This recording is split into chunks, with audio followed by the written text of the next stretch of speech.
So a lot of different versions of this team have emerged as the season has gone along.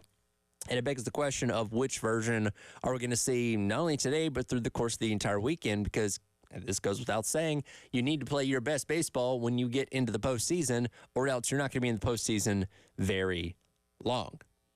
And again, there's a reason why South Carolina is not hosting, because they have not proven to be one of the best 16 teams in the country. Have they looked at it like it at times? Sure.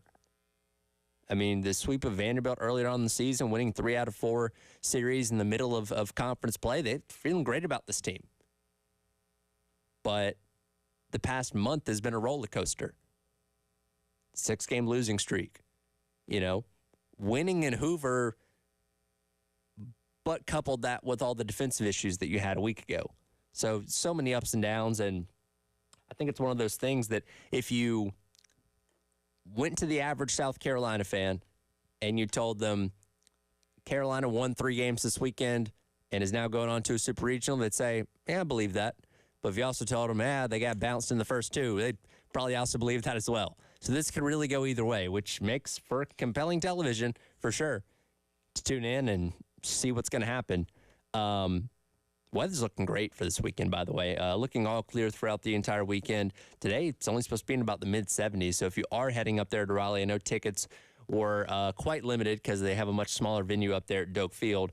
You should be in for a nice, pleasant day. Of course, they're going to be playing in the heat of the day this afternoon at 2 o'clock. And then NC State and Bryant will have the nightcap coming up later today. By the way, if you want to watch this, you do need ESPN+. I know Bill and Preston were going around a little bit earlier about the various ways of watching sports, and yes, ESPN Plus is yet another streaming platform that you don't have if you have a regular ESPN. So if you have Spectrum TV or whatever, and you have the regular ESPN package, you still have to pay additionally for ESPN Plus, and it doesn't work the same as like SC Network Plus, where if you have the SC Network, then you get Plus just as an added thing to watch online or on the Roku app or whatever it may be. You actually have to pay for ESPN Plus if you want to watch the games this entire weekend. Of course, you can always listen to the games right here on 107.5 The Game and the 107.5 The Game app. But ESPN utilizes all their platforms to make these games possible to watch. I'm kind of looking at the ticker here on ESPN, and the some of the regionals are on ESPN2, some on the ACC network. The Raleigh Regional did not get top priority as it gets bumped to ESPN Plus. The big debate of the week, as I mentioned, with the defensive struggles a week ago, revolves a lot around third base, where Talmadge LeCroy, who has been your starter for the better part of 2 seasons, just couldn't play clean baseball to save his life a week ago, it seemed like, and gets pulled in the Kentucky game for Lee Ellis, who doesn't even really play third. Lee Ellis had his own mistakes at the end of the game against LSU that ended up, kind of being part of the difference there at the very end of the game. So the question is, who do you go with at third base for this weekend?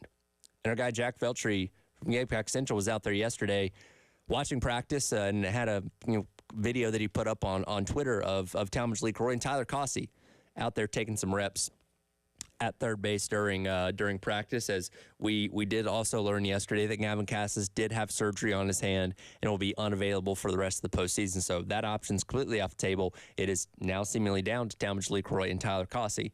Let's hit cut number 3 here, Dave. Here's Coach Kingston yesterday talking to the media about those two at third base and which option he might be going with. They'll both be ready to go. They both had a good week of practice. They both were challenged with a lot of work in terms of the degree of difficulty, a variety of plays, and they'll be ready to go. They're not going to be perfect. Nobody's going to be perfect, but they're prepared and they're ready to go, and I think they're both confident. At last check, and again, we're still 5 hours away from first pitch. I don't believe we have the official starting lineup out. I don't think that'll be out until later on this afternoon. I would be very surprised if Talmadge LeCroy is not your starting third baseman today. If nothing else, from the fact that Tyler Cossey has not played in over a month. Last time was April the 20th against against Arkansas. And could Cossey go out there and do excellent at third base? Sure. But there's also a high level of concern for somebody that has not been out there on the field in over a month to put in a situation where, again, it's do or die. This isn't like Hoover a week ago where, obviously you want to continue winning games and pursue that respective championship, but there's still more baseball to be played even if you do get bounced from Hoover. That's not the case. You lose 2 games, you're out. You know what I mean? So I think that's a pretty big risk with putting Tyler Cossey in, if that is what they decide to do, which I don't think it is. But at the same time, when Kingston was non-committal on announcing a third baseman yesterday, it does lead you to believe that maybe they might pull the trigger and do something a little bit out of the box, with that. LeCroy, obviously was bothered by getting pulled. Because, look, everybody makes mistakes. Everybody has errors on defense. That's just a part of playing baseball. But to have as many as he had compounded on each other last week, and then to get pulled for, again, a guy in Lee Ellis that does not even play third base, really, that stings. And you saw the emotion on LeCroy's face in the dugout after getting pulled, especially when, Lee Ellis ends up making mistakes of his own late in the game that end up being very costly for South Carolina in the semifinals. So the question is, where's his head at this week? Because, again, I'm sure that they have hit 1,000 balls to him at the hot corner at practice all week and at practice yesterday and all that kind of stuff. And he may have, been 100% for 100 on all those and not made a single mistake. But there's a difference between doing that in practice and doing that in the game. When he gets out there with a full crowd, taking on another opponent, not knowing when that ball is going to come to him, how does he respond? Is he in the right headspace? Is he ready to go? We'll see. And that is the risk that you certainly take. But hopefully LeCroy is in a good headspace, and not just him, but everybody on the defense plays efficiently. Because I can tell you one thing: you make 12 errors over the course of this weekend, you're not going to go to a super regional. You can put that in your padlock stat of the weekend. If you make those same mistakes, you're not going to have any further pursuit of Omaha. So hopefully that gets cleaned up this weekend. Also got some clarification on the starting pitcher for today. It is indeed going to be Eli Jones taking the bump once again. Cut number 2 here, Dave. Here is Coach Kingston talking about giving Jones the start for the regional. I think Eli earned the right because he's one of our most mature guys. He's been here before. He's pitched some really big innings in the NCAA tournament already. He's trending in a good direction, and as it relates to how long he'll go, we'll just kind of let the game dictate that. If he's doing well and we think we need to throw him out there for the next inning, we'll do that. If it looks like it's how it's been recently, where he gets to a certain pitch count and we need to pass the baton, then we'll do that. Eli Jones has obviously been your only consistent guy in the starting lineup as far as the weekend rotation throughout the entire season up until the very end of the regular season when he kind of got slid into more of a bullpen role, which he did this past week as well. You hope that you get the Eli Jones that you had earlier on in the season. Because when you look at his numbers, when he was a regular starter, yeah, you had a bad outing against Texas A&M in early April, but for the most part, was giving you solid work, solid numbers overall. And then things kind of went off the rail, really starting with Kentucky a couple weeks back, and that compounded Missouri, and then the Georgia game was a complete disaster, and then again kind of got slid into more of a bullpen role over the course of the past couple games. Did get the start last week against start against Arkansas last week and gave you solid work. In that game, which was 3 1/3 inning, only giving up 3 hits and 1 earned run, which is more in line with what you'd seen out of him through the most part this season. So hopefully that is the kind of outing you can get out of him today. Probably going to want more length than that, but if he can give you up to 3 innings, then that is solid enough, and we'll see how they decide to go about the rest of the pitching operation after that. What this does, though, and this was kind of the debate going into the weekend, was, what do you do with Garrett Gainey? Do you give him the start right out of the gate, which again, he's your best pitcher. And theoretically thinking your best pitcher is supposed to pitch on your opener of the weekend. But at the same time, you can either throw him on Friday and at best hopefully get 5 or 6 good innings out of him and then not have him for the rest of the weekend, or in that, closing role, do you have him in your back pocket for the rest of the weekend where, based on situations, you could potentially use him twice?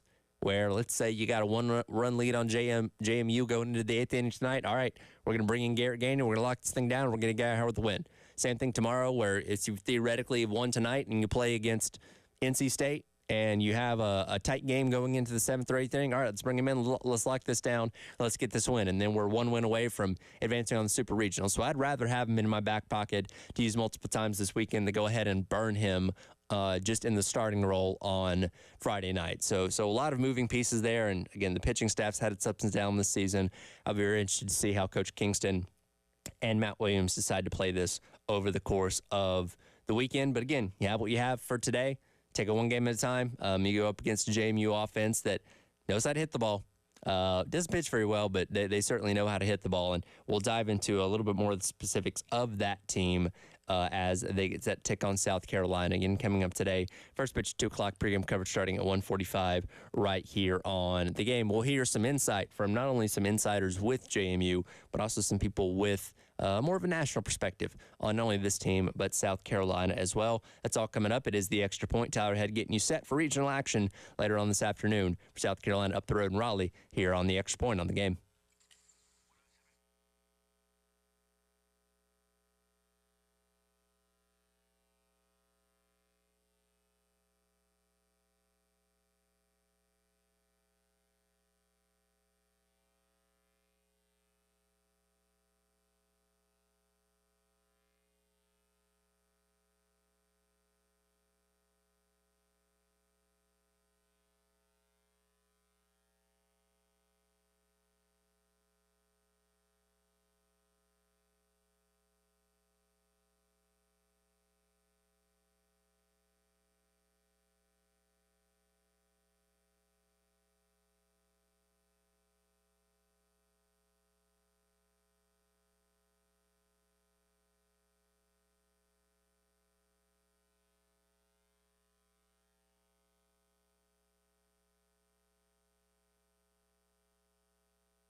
Team. They're pretty physical. They steal a lot of bases. They like to bump. They're a multifaceted offense. They like to do a lot of things to try to make you uncomfortable, and that's what we prepared for. So it's a good team. It's a team that can score a lot of runs. They have a win against Arkansas, so it'll be a great challenge. It'll be NCAA postseason baseball. Welcome back in, Extra Point. Tyler Head along with you here on The Game. This was Coach Kingston yesterday talking to the media, previewing the Dukes of James Madison first matchup for Gamecocks up the road in the Raleigh Regional, and that's kind of what we've been talking about all week with this team. They are an offense that can rake. They can drive in a lot of runs. You might end up having to win this game, kind of like the LSU games last week, which unfortunately you didn't win, but you got into the double figures. In both those games, and might have to do the same thing with JMU if their offense continues on the way that they've been. And just looking at the month of May alone, they're averaging over 7 runs per game in all of their contests, which have included some pretty notable wins, like Louisiana, who was the top seed coming out of the Sun Belt in their respective conference championship tournament the other week. And this offense is led, and I told you this yesterday, that D1 Baseball gave them the distinction of the best player of the entire regional, with one of the best names, I feel like, probably in all of college sports right now, Fenwick Trimble, who sounds like somebody that should have been acting in a Shakespearean play back in the day.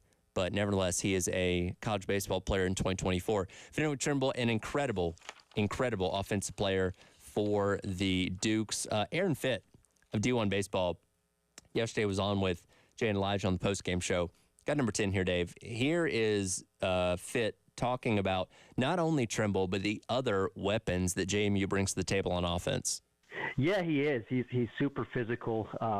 He's got real power, and I saw him quite a bit last summer on the Cape Cod League, and against good players, and he's a performer. He's battle tested.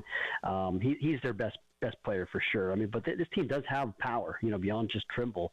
That's kind of their strength. I would say their carrying tool as a club is a bunch of guys that can hit the ball out of the park. Now they play in an offensive yard in an offensive conference, but heck, the same goes for pretty much everyone in the ACC and SEC. It's, offense just rules the day these days. But between Trimble and Jason Chavone, their catcher, Mike Mancini and Brendan O'Donnell, they got some guys that can drive the ball out of the park. And you got a pretty decent, I think, number one guy in Donovan Burke, who's going to compete and give them a shot. So I don't think they're one of the stronger 3 seeds. I didn't think probably that they should have gotten in, frankly, compared to some of their bubble teams.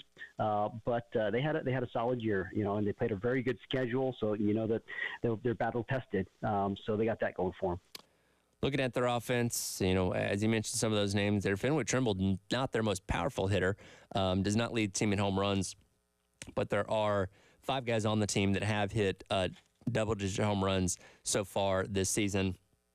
Mancini, as you mentioned, very good at stealing bags, 29 on the season. Fenwick Trimble not too bad at that himself, with 16 as well. So this is a team that not only will get on the bases, but also very active on the base path as well. Something that we've seen South Carolina have to deal with at times with the Kentucky series. They were all over the base path as well. So maybe a little bit of what you learned there can play in to how you manage things against JMU later on this afternoon. And again, this is an offensive team that can give South Carolina staff trouble, and we've seen the staff struggle at times this year, going up against some of these more high-powered offense, particularly when you look at Georgia and Tennessee in the last 2 weeks of the of the regular season. In SEC play, those offenses took South Carolina for a ride, which is why we were so concerned about pitching going into the SEC tournament. And again, I know you kind of look at a team like JMU coming from the Sun Belt and say, they're just Sun Belt team. How powerful can they be, or how good can they be compared to an SEC team? Look no further than the one team that beat South Carolina in midweek this year. That was Georgia Southern. They blanked them. Well, guess what? JMU's beaten Georgia Southern this year. So I'm not trying to use the transitive property here, but, we've seen some of these mid-major teams being able to hang with teams like South Carolina, and JMU is no different. Again, Aaron Fitt does not think that they necessarily should have been in the tournament, but the resume is strong enough to get them in the tournament nonetheless, as one of those at-large teams. And we'll see how South Carolina fares against them today. Opposite of Eli Jones on the starting mound for them is going to be Todd Mazzocchi getting the start for them. Let's hear from head coach Eikenberry of JMU on what Mazzocchi brings to the table. Cut number 9 here, Dave. Yes, tomorrow we'll start Todd Mazzocchi. Well, he's made a lot of adjustments throughout the season. He was a weekend starter for us early, pretty much for the first half of the season. And as he was making these adjustments, we felt like to take some pressure off him, put him back in the bullpen. And he's shown that he's done really well for us in certain situations to give us a chance. And really, the big thing for him is I think the adjustments he's made are paying off. Forgive me, Todd Mazzocchi. A lot of tough names to pronounce in this regional. Todd Mazzocchi has 8 starts for this team this year. Averages about 2 2/3 when he does come in. And funny enough, very similar to Eli Jones, which is something you will run into with an ace of staff of a team, is giving up a fair amount of hits, but typically in their better outings, doing a good job to mitigate the damage as far as runs scored. And early on in the season, really not even early on in the season, it's been very hit or miss.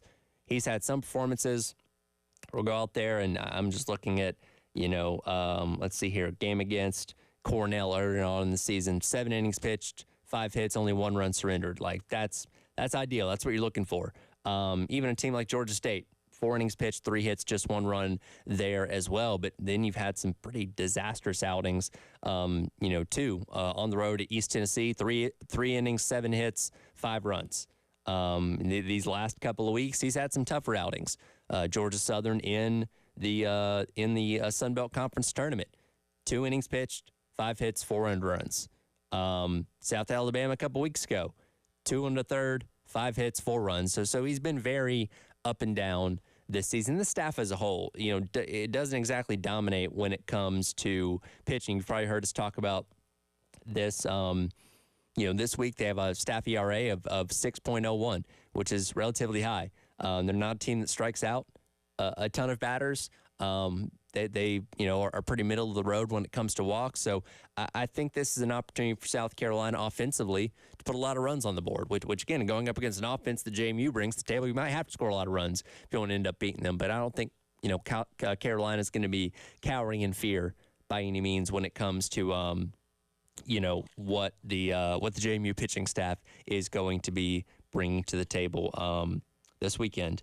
Appreciate you guys weighing in on the Firehouse Subs text line, 834-46100, as well as Twitter. Got some confident folks out there heading into the regional this weekend. Elias weighs in on Twitter, says South Carolina will sweep the route of the regional this weekend.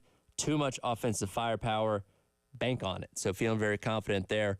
I did see earlier our guy Mike Cuva on Gamecock Central wrote up about the odds of teams when it comes to winning the College World Series this year. South Carolina, little on the high middle.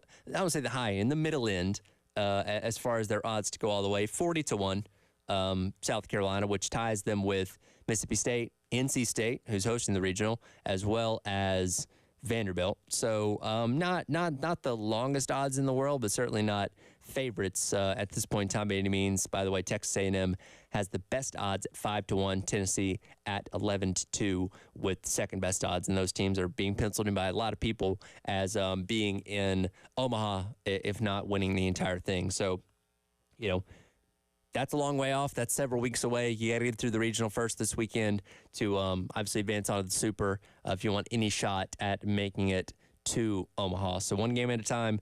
That first game, of course, being James Madison. We'll continue to break this down as the morning and afternoon goes along, leading you right at first pitch at 2 o'clock. Pregame coverage starting at 1:45 right here on the game. But we'll switch gears. Did learn some important things for the football season, not only for South Carolina, but for the SEC as a whole. We'll dive into some of that coming up next. It is the Extra Point Tower Head along with you, getting you set for Gamecock Regional Baseball action on your Friday on the game.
Well, welcome back in. Tyler Head along with you here on the Extra Point on your Friday on the game. Talking hardwood, thanks to our friends over at Georgia Pacific as always. And in 92 days, we're going to be talking some actual football happening, as that is how many days away we are from Carolina starting their season against Old Dominion in week number 1. Yesterday, we learned not only that kickoff time, but the week 3 kickoff time against LSU as well. Of course, you are probably well aware of this by now. 4:15 to open up the season against Old Dominion out at Williams-Brice Stadium. That game will be on the SEC Network. And then noon against LSU in week number 3. Also at Williams-Brice Stadium. We already knew that the week 2 game against Kentucky was going to be a 3:30 kick up the road in Lexington, Kentucky. The 4:15 is interesting because I don't know what you were hoping for. I think a lot of us kind of view this as, okay, it's either going to be a night game or a nooner because, playing Old Dominion kind of screams being a noon game. And I think a lot of people would have been cool with a night game because you obviously get the night atmosphere, and when it's not as hot when the sun goes down finally. On the flip side of that, I think a lot of people would also have been okay with, if you play a noon game, you get out of the way, you get it done. And again, this is a game that Carolina should theoretically be able to win easily, handily, by 3-4 touchdowns, hopefully, to where you're not really having to sweat it too much. And then you get out of there, you get home by, 4:30, 5 o'clock, and you still got the rest of the night to watch all the other marquee games going on around college football. 4:15, smack dab in the middle of the day. For one, you're dealing with the heat of the day where it's going to be the hottest, and the sun is likely not going to be going down until well after the game is over. And I think Preston Thorne even predicted that they were going to have some kind of heat stoppage at some point in this game. That was his prediction, already this far out. But also the fact that it takes up the whole day, when you have the 4:15 kick, because if you're trying to get to the stadium at a reasonable time, then you're not getting to watch the noon games. And then, your game's wrapping up at 7:30, 7:45-ish.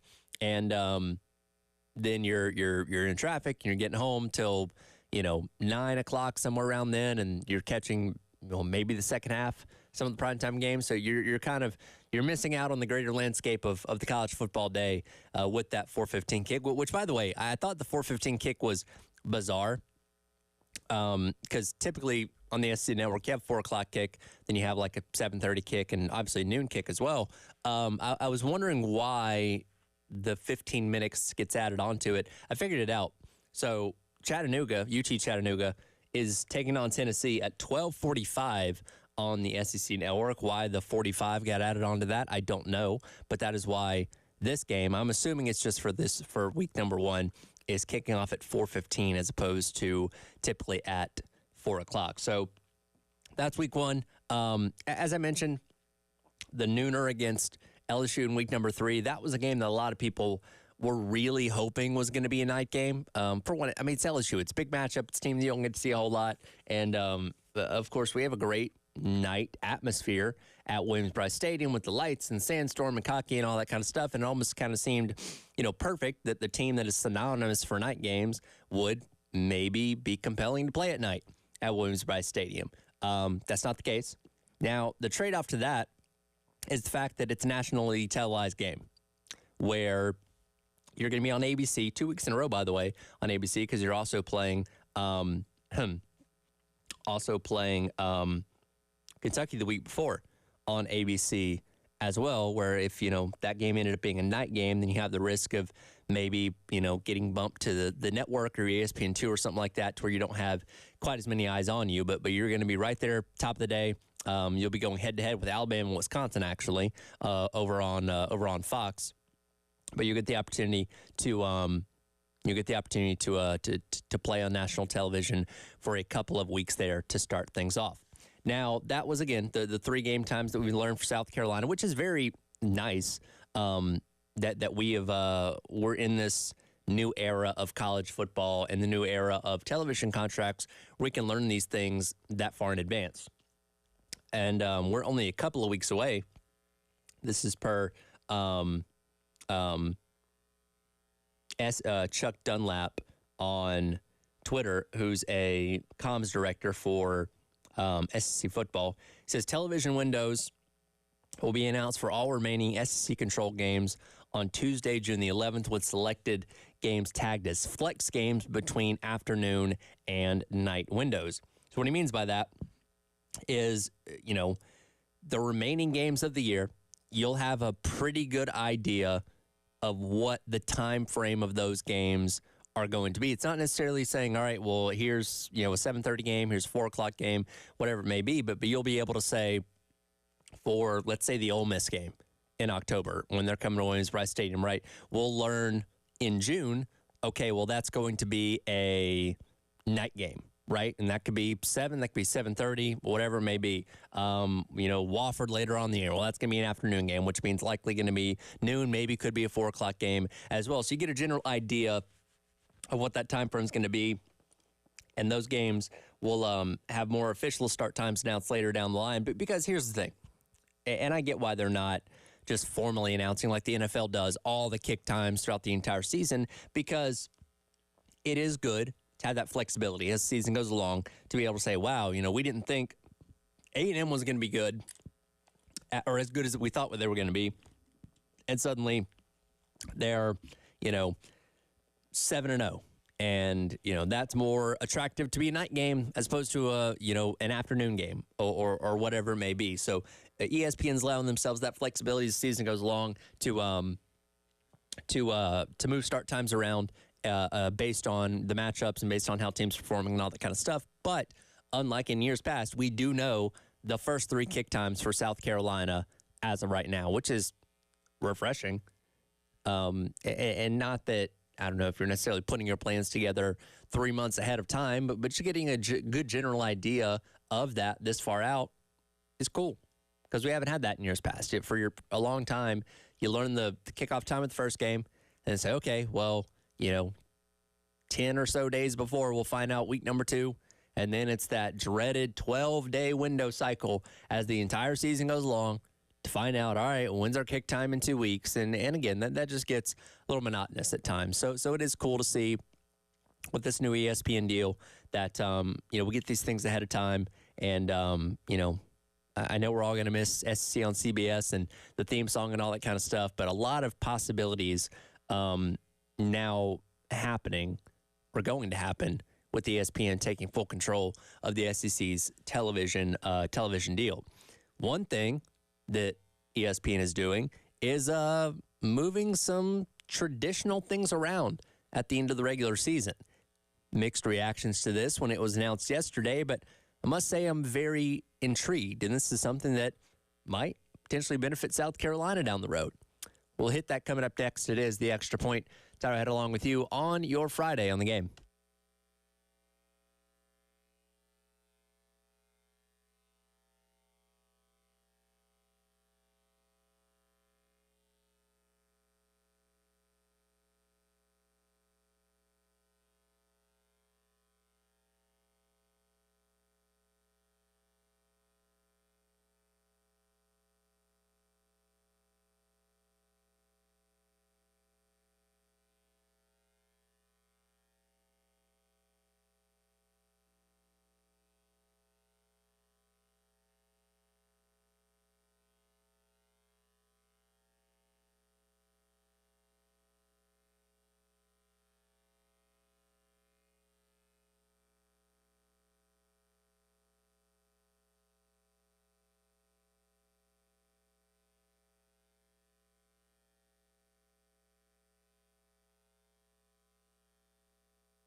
Welcome back in. It's the Extra Point. It's Hourhead with you, wrapping up hour number 1. Intern Joe going to hop in here with me in the 10 o'clock hour, as he does each and every Friday. We'll reset some baseball. Also going to talk to Elijah, who is on the way up to Raleigh as of right now, get his thoughts. So he'll be out there all weekend covering things for us here on the game. You'll be able to follow along with all of his content on our social media channels as hopefully South Carolina puts some wins together and get advance onto the Super Regionals. But I want to continue the conversation about scheduling as we learn some interesting things about what this year's schedule is going to look like in the SEC yesterday. As, there are some things that have been very traditional when it comes to what to expect from the schedule in the SEC on a year-to-year basis. And now with ESPN having sole rights to that, an opportunity to change some things up, to do things a little bit differently. Now, one thing that did not change, the cocktail party on November the 2nd this year will retain its typical 3:30 kickoff slot, and it'll just be on ABC now instead of CBS. A couple weeks before that, though, now a SEC game, and we talked about this yesterday. I played the clip from Chris Del Conte, the Texas athletic director, who was boasting that Texas and Oklahoma out there in the Cotton Bowl, the Red River rivalry, might be one of the, if not the best rivalries in the SEC, which is a tough pill to swallow for people, especially for two new teams coming to the conference. But I don't think he's necessarily wrong. I wouldn't put it as number 1, but I think it's got a good argument as being perhaps in the top 3. But traditionally speaking, that has always been a 12 Eastern time, 11 a.m. local kick out there in the Cotton Bowl in Dallas. No more, at least not for this year. That game will kick off at 3:30 in the afternoon, middle of the day on October the 12th. Now, it's almost been a long-standing tradition, if not kind of a running joke, if anything, of, why does this game kick off at noon? Well, that keeps the people in the stands from getting a little overserved, I guess, because you're out there at the State Fair, tailgating the whole 9 yards, and you give people another 3.5 hours. Guess what they're going to do in those 3.5 hours? They were going to partake in more beverages, which can create an even rowdier atmosphere. I saw a quote from somewhere that, it's roughly 100,000 people there, 50,000 from Texas, 50,000 from Oklahoma, and if you get them sauced up enough, it results in 100,000 fights or something along those lines. So, new tradition out there in the Cotton Bowl with the Red River rivalry kicking off later on in the afternoon. And this was the one that really stirred the pot a little bit yesterday. Final week of the regular season. Rivalry weekend. After Thanksgiving, we know the classic inter-conference, out-of-conference rivalry games that we've come to expect. One thing that's kind of become a staple and tradition in the SEC, at least in recent years, has been the Egg Bowl being played on Thanksgiving night. So you wrap up dinner with the family, you're eating some pie or whatever for dessert, turn on ESPN at 7:30, and get to watch one of the weirdest games take place in the SEC all year between Mississippi and Mississippi State. Well, no more, at least not on Thanksgiving night. That game has been moved to Black Friday this year, November the 29th, 3:30 kick on ABC, leading in to clean old-fashioned hate. That's right, Georgia and Georgia Tech will take each other on Black Friday night, 7:30 on ABC. And, of course, if you listen to me long enough on here, you know I went to the University of Georgia, and it is very well set in stone, or has been for a long time, at least in my life, that Georgia plays on Saturdays. I mean, the saying is it's Saturday in Athens. It's literally part of their intro, theme song, all that kind of stuff. So play a home game on a Friday night, a little bit different. And I was interested to see what the reaction of the Georgia fan base was going to be. Overwhelmingly, I'd say it seems pretty positive. People don't like to move away from tradition, but this one seems to be welcome. It is your rival at night. Maybe a blackout game. I don't know. And I did see a lot of people bring up the point that, well, if you're going to play in the SEC championship the next week, that gives you at least an extra day of rest on that. So a little bit of a shift from tradition. But at the same time, I like what ESPN's kind of doing here. Because traditionally, we had, the Egg Bowl on Thanksgiving, we'd have Arkansas and Missouri on, that Black Friday afternoon, and then you get the full slate of games coming up on Saturday. Well, now this kind of gives you almost 2 full days. And look, there may be another game that gets announced on, Arkansas, Missouri, maybe play at noon or something like that on ABC, but it kind of gives you 2 full days of really good SEC rivalries just back to back to back to back here. Of course, Saturday is going to be loaded down with, the Iron Bowl, Clemson, South Carolina, all these other ones, Florida and Florida State, that we obviously know to take place that weekend. My question, though, because this allows the Egg Bowl and Clean Old Fashioned Hate to really stand on their own and to get true spotlights on a day. And there's going to be other games taking place that day, but none as important as those. From a South Carolina fan perspective, would you ever entertain the idea of maybe starting to play Clemson on Black Friday, where your game can kind of stand on its own a little bit, to where you're not getting lost in the shuffle with the Iron Bowl and with Florida and Florida State, those kind of games, Kentucky and Louisville? Because in recent years, those games have definitely seemed more important than what's happening here in the Palmetto State from a national perspective. But playing on Friday, or maybe even on Thanksgiving night on Thursday, gives you the opportunity to stand on your own, garner more attention, garner more of a spotlight. Is that something you'd be open to? Or do you like the traditional Saturday game, whether it be noon game, afternoon game, or a night game, of just having it on Saturday? Because it seems like ESPN, again, very much trying to shift things around and create something new and fresh. That's something that might be on the table in years down the line. Is that something you'd be opposed to, or are you good with that? And again, Carolina's not a stranger to playing on weeknights. I mean, there was that while where they were opening just about every single season, it seemed like, on Thursday night, that classic Thursday night opener against, A&M back in 2014 that opened up the SEC network. It's not something foreign to South Carolina or Clemson by any means. I mean, the ACC had a long history and still does occasionally of playing on Thursday nights. So it's not like it'd be taboo for those two teams. Oh, we don't play on weeknights or something like that. I don't know. Give me your thoughts. 803-404-6100 on the Firehouse Subtext line. If you would be cool with South Carolina and Clemson maybe moving to Black Friday one day down the line, because again, that is a possibility that could certainly be on the horizon if high-profile games like the Egg Bowl and Clean Old Fashioned Hate are able to be moved there as well. But again, I think it creates a fuller weekend experience. We can say, all right, well, on Friday, I'm locking in. I got 3 rivalry games then, and then I got the other, well, can we count Texas and Texas A&M, which I'm very excited about. I think that should be like the nightcap on that Saturday. Getting that rivalry back. You'll have 3 of those games probably on Friday. Then I'm doing my math here. I guess you had 5 on Saturday. Yeah, 5 on Saturday. Well, no more, because you have teams that are going out of conference. So the remaining teams in the SEC playing on Saturday. But again, go to Friday. That gives you a little bit more of a spotlight on yourself. But regardless, excited for it. Going to be very different. Again, just being exclusively to ESPN, but some exciting things on the horizon for the schedule in 2024. That'll do it for hour number 1. Coming up next, hour number 2, intern Joe jumping here with me. We'll reset baseball. Also talk to Elijah on his way up to Raleigh as well. It is the Extra Point. Tyler along with you. Appreciate everybody watching on the Game TV, sponsored by Shepherd's Class, powered by our friends at Integrate Media. Hour 2 coming up here on the Game.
10 o'clock, hour number 2. Welcome back in. It is the Extra Point here on the game. Tyler Head along with you. Intern Joe will be joining me in just a moment. It's really funny.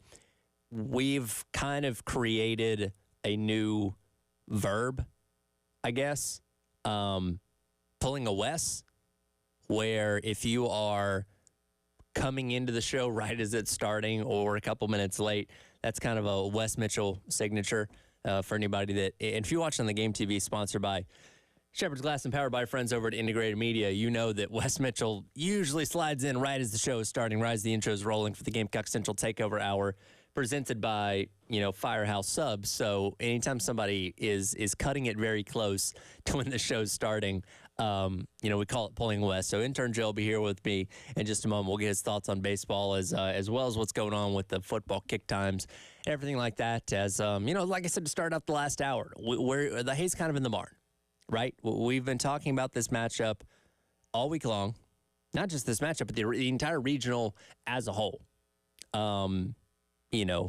And we've talked about NC State. We've even talked about Bryan as well, and we haven't focused as much on Bryan, and that's a team that South Carolina may not even see, depending on how things shake out this weekend. But regardless, if you're a team that's made the NCAA tournament, you're good. I think that goes without saying. You're one of the best 64 teams, or close to one of the best 64 teams in all of college baseball, and you have a shot at, pursuing a trip to Omaha and maybe winning the whole thing.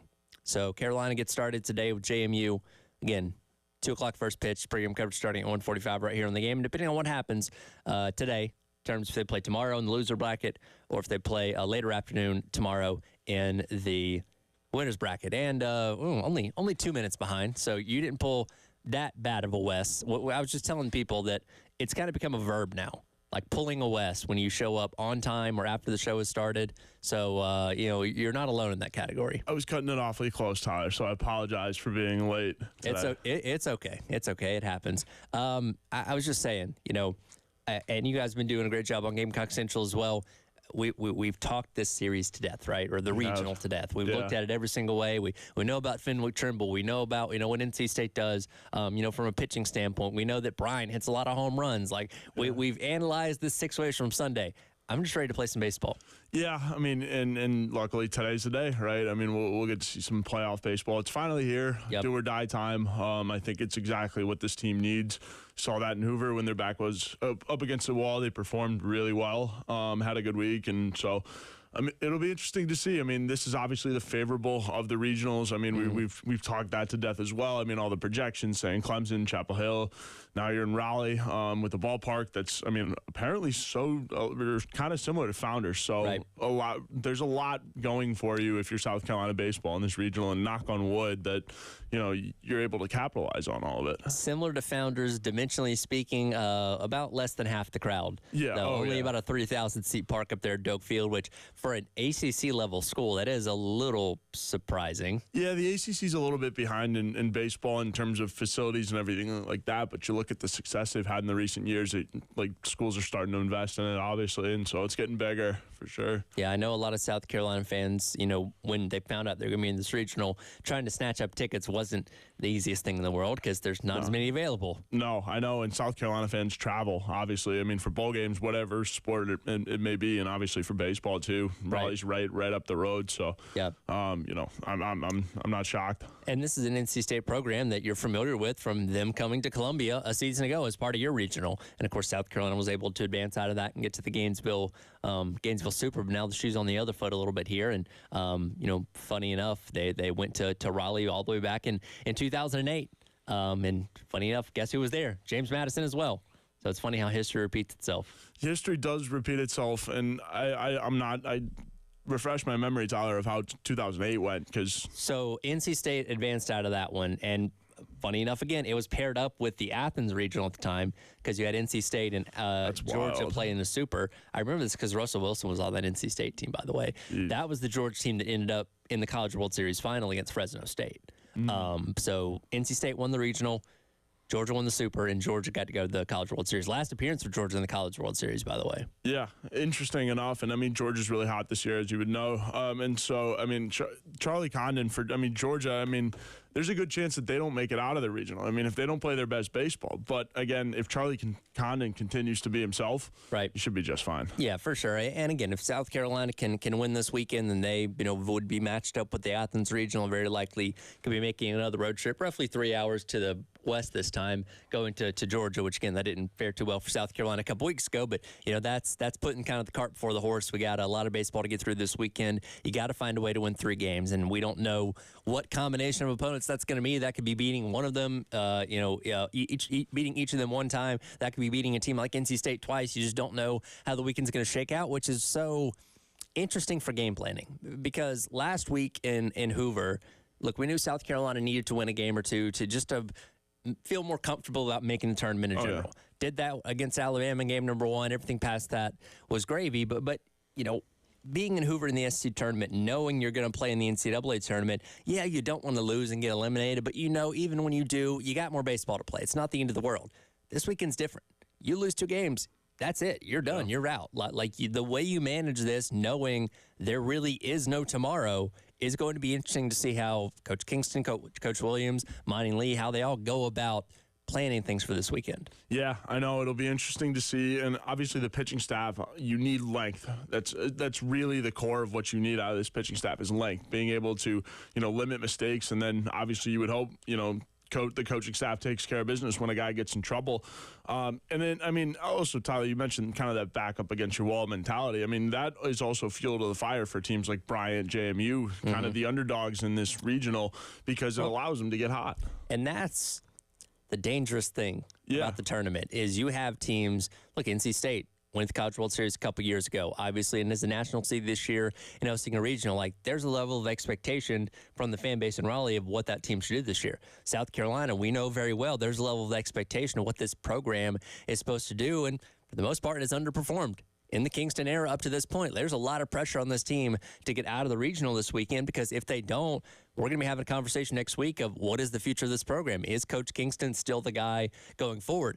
Brian and JMU, they want to obviously advance out, but they're kind of playing with house money, right? Like these are 2 programs that haven't made the tournament in a while. And in JMU's case, it's been 2011. They don't really have a long history of going to Omaha or anything like that. Like these 2 teams, I don't say come in carefree, but with a little bit more of a looseness and relaxedness compared to Carolina. Oh, yeah, absolutely. And it's crazy to think that, right? You're playing in the NCAA tournament in a good spot after a decent week in Hoover that we could be talking about the future of this program. And that is the nature of baseball in the SEC and at a place like South Carolina when you've had that, historic success, as we all know. So, it's crazy to think that whole dilemma. Sure. There's 2 sides of the coin. And you look at Bryant, too. Bryant was an auto bid, right? Mm-hmm. They beat UMBC in their conference tournament, a team that they lost the series to at the end of the year.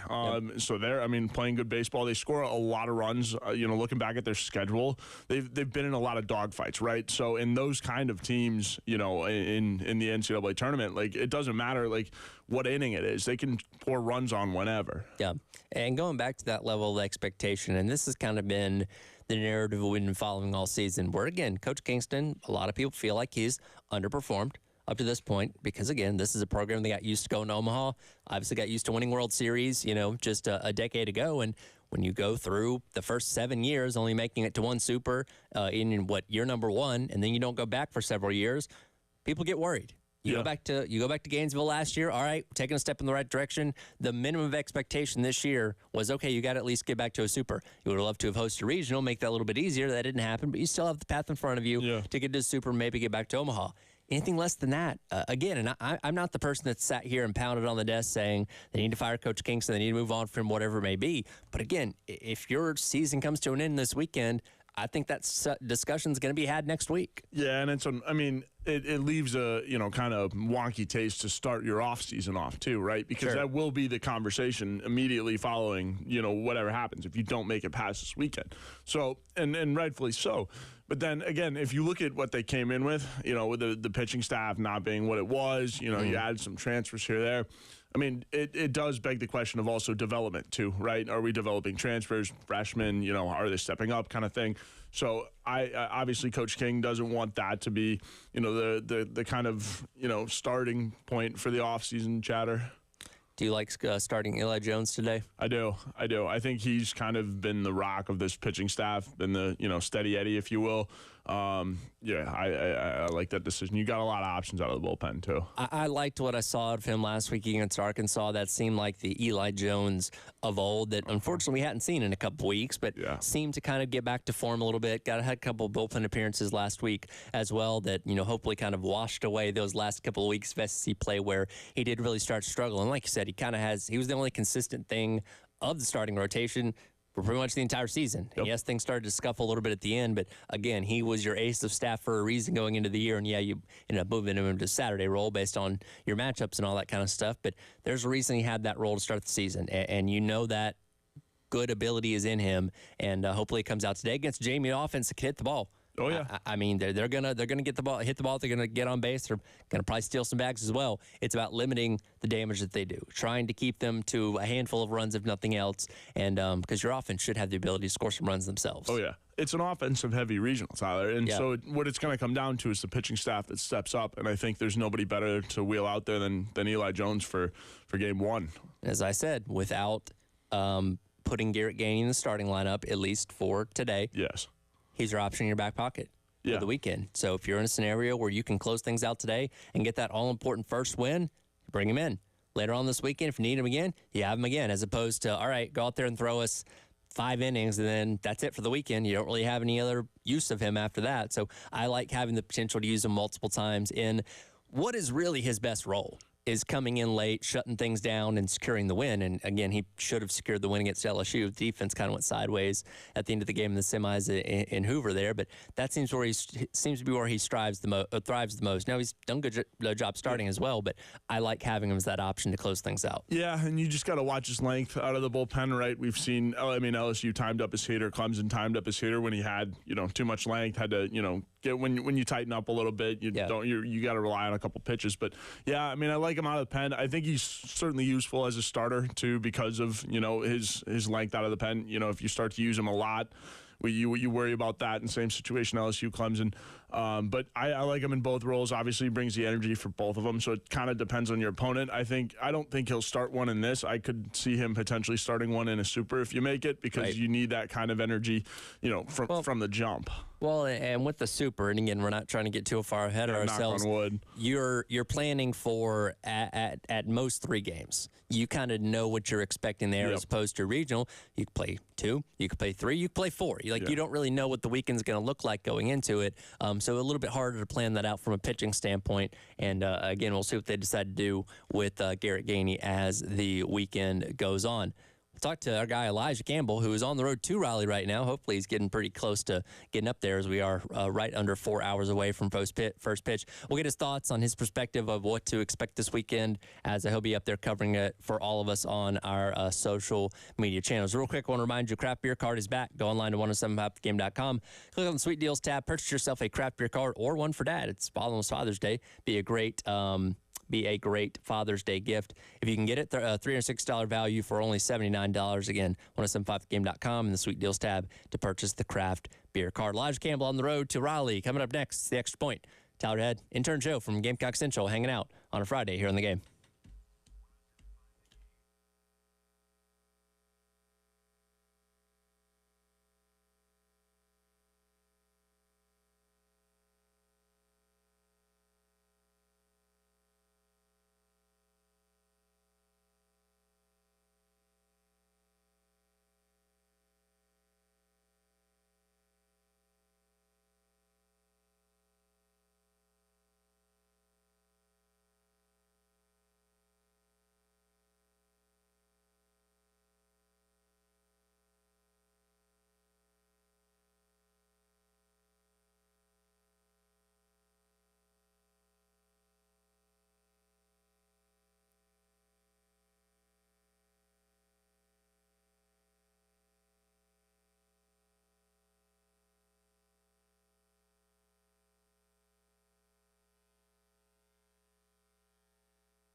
Welcome back in. It is The Extra Point. It's our head intern Joe hanging out here on Friday, getting set for regional action. Gamecocks, Dukes of James Madison. So we're off today, 2 o'clock. Pregame coverage starting at 1:45 here on The Game. Our guy Elijah Campbell going to be there taking in all weekend at Doak Field up there in Raleigh. Elijah, I've never been to Raleigh, North Carolina. I don't know if you're there or not. Set the scene for us if you're on the road or if you have already made it there. What are we looking at? I am roughly an hour away, less than an hour away from Raleigh right now, so I guess a little outside of Fayetteville. So not too far away, but this will be my first adventure to Doak Field as well. Eager to experience a new ballpark for the first time, and really excited for what I think is going to be a pretty good mystery bag of, I guess, possibilities in this regional, because each team is really unique in terms of how they play and how their seasons have gone. And really, I guess either the top 3 seeds this region's be done. Are we not giving enough love to the Bryant Bulldogs? I feel like that's the one team we've not talked about a whole lot this week, but man, they're coming in fired up. First regional appearance in a while, winning the American East. Are we not giving them enough credit? Yeah, probably. Yeah.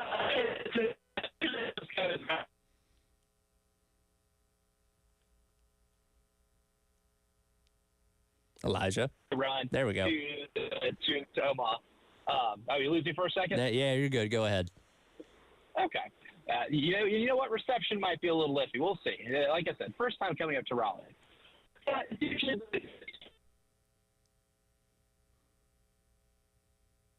Wait for it. Wait for it. All right, let's try this again. Uh-oh. All right, I think we got me? Yeah, all right. Now try. Okay, if the radio fairy doesn't zap me until then. But, yeah, I think something, though. Bryant's one of those teams, like, they hit a ton of home runs, and they're playing in a really small park. NC State isn't necessarily a pitcher's park, so to speak, in terms of dimensions. So, yeah, I mean, a team like Bryant's a team that could end up coming out winning this region because the park plays in their favor. But you never know. I'm curious to see who this year's, Oral Roberts is. A team like Oral Roberts last year that went to Omaha and went to the College World Series. Every year a team that's a 3 or 4 ends up sneaking their way in College World Series and up along. And maybe it is Bryant this year. Maybe we are sleeping on the Bulldogs a little bit. All right, we've successfully gotten through one question. Yeah, Elijah. Yes. Joe checking in. So obviously we're talking about Bryant and in this regional, and the underdogs too. I think this regional, especially JMU too. I mean, in an offensive heavy regional, because Bryant hits a lot of home runs. So does JMU. Offensive heavy teams. Does this regional kind of favor the underdogs too? And then also, I mean, these teams aren't. I mean, they're playing with house money at this point. Mm-hmm. Yeah, certainly, and I think if you just go back to the part of the ballpark they play in too, especially when it's a team like Bryant that gets a lot of their runs from the home run, this park definitely kind of breeds that environment for a team like Bryant to be able to be a pesky underdog.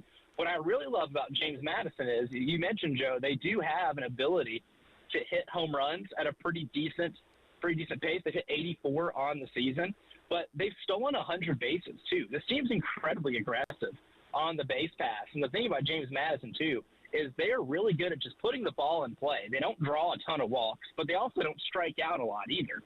They're going to put a lot of pressure on your defense to be able to, manufacture those outs. And if South Carolina has a weekend like they did in Hoover, where you're committing 12 errors that were accounted for, I think realistically they probably committed 13 or 14 in those 5 games, then you're going to have a lot of trouble with James Madison, because they're just going to put enough pressure to where you're going to have to be able to make those plays to create outs. And if you don't do that, this is a situation where James Madison can be a team that gets out of this region. And talking to our guy Elijah Campbell on the road up to Raleigh to cover things for us at the regional this weekend. Again, first game coming up against James Madison later on this afternoon. I listened to your conversation with Bill and Preston when I was driving in a little bit earlier on this morning, and we of course know that Gavin Casas is not going to be an option for the rest of the postseason, however long that is, with that hand injury they had surgery on earlier on this week. You brought up a really good point. This could be a weekend where you're really relying on somebody like Kennedy Jones to step up in the absence of a bat like Gavin Casas. Especially on the back end of that lineup, because I've been talking up, James Madison's batting attack, which is really good, and your pitching has been prone to giving those up. But this is a James Madison team that has a team ERA of over 6. They will put it on a tee for you. You got to be able to take advantage of that. You can't rely on just, Cole Messina and Ethan Petrie and that top part of the order to be manufacturing all the runs. You got to be able to get some help in that back end of the order. And as good as a slugger as Gavin Casas was whenever he could put the bat on the ball, anytime he hit one like that, the ball has a chance to leave the yard. You're going to really see an emphasis on Kennedy Jones and Dalton Reeves, guys that are at the lower end of the order, to have to get on base or at least be able to drive some runs home, because they're going to get, plate appearances where there's a runner or two on and there's 1 or 2 outs, and you're going to need them to be able to get those RBIs, to be able to stack up runs, because you're going to give them up and you're going to score them. But part of winning in a shootout is taking advantage of the opportunities ahead of you, and Kennedy Jones has been the most opportunistic hitter this team's had at the back end of the lineup. He's going to need to be if they want to avoid any upsets.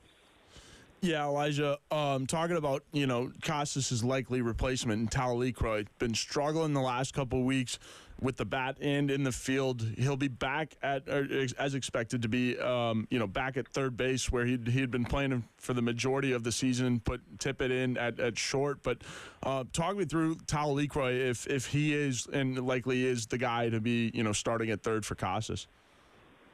Yeah, I expect it. I've heard Tyler Causey's name thrown around there as a name that we could see at third, and Tyler Causey, was red hot to start the season, but we haven't seen a ton of him, since. It's been a while since we've heard his name in the lineup.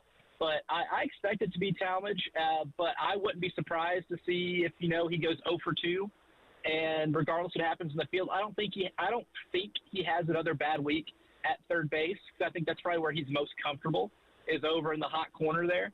But if he does go 0 for 2 and the bat doesn't really give you signs of life, and if it's costing you runners in scoring position or costing you additional runs late in the inning and we have a close game, then it probably wouldn't be a surprise to see a switch and see Tyler Causey there at third base. But my expectation is, seeing Talmadge there and seeing him at least get a couple at-bats until we can really determine if he's on his game or not when it comes to his performance at the plate. Last one for you here. Coach Kingston said this team's feeling good, playing loose and all that kind of stuff, which is the thing that you're supposed to say as a head coach. But I imagine they're feeling a little bit of pressure in that locker room. What's the level of pressure, if we're putting it on a scale of 1 to 10, that this team and Coach Kingston should be feeling going into this weekend?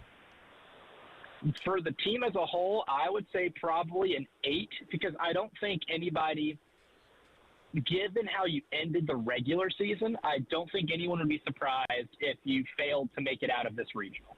If you're Mark Kingston, it's at a 10, because we see what's online. Like, we're not going to beat around that bush. We see the people that have been calling for his job since the beginning of the year and the amount of pressure that's been on him to do something that he hasn't done since he's been the head coach at South Carolina, and that's go to Omaha. Not saying that's the only thing that can save his job. I'm saying, there's a lot of pressure on him more than anybody else to be able to have that job security, and he's going to have every managerial decision he makes looked at very closely. It is going to be scrutinized by fans and by anybody that's watching this game. People like us are going to be watching very closely the decisions that are made and whether or not they end up being successful. And whether it's fair or not is beside the point. But he's going to have the most pressure on him to make sure that these guys are ready enough to be able to compete with NC State and get to there. Now, if you go 0-2, then it's an issue. I think there's a lot of pressure to not go 0-2. Beating NC State's another thing for the team. But I think the person who's in that dugout, in that locker room, who has the most to lose here is definitely Coach Kingston. Well, hopefully we're not having those uncomfortable conversations come next week, and we are talking about Carolina punching its ticket to a super regional. Outside of the regional this weekend, anything fun you're aware of you can do out there in Raleigh? Unfortunately, the Carolina Hurricanes got bounced from the Stanley Cup playoffs, so I can't go to a hockey game. But I've definitely reached out to a few friends that I know that have covered college athletics here in the Triangle.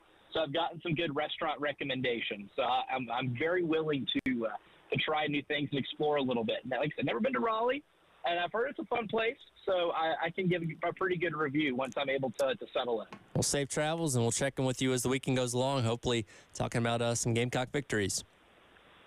That's right.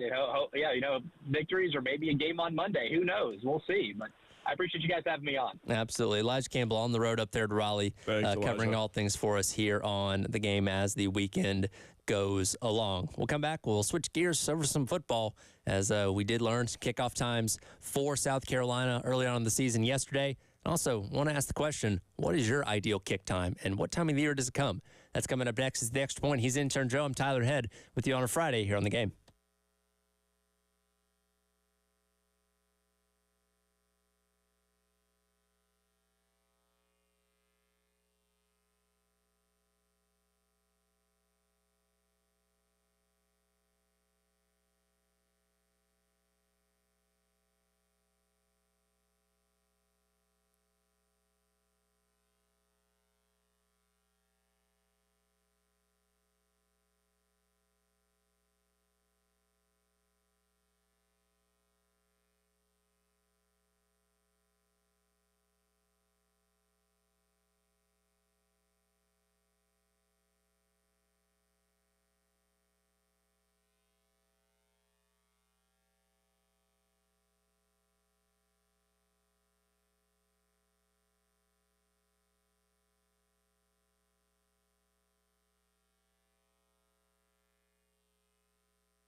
Welcome back in, Extra Point.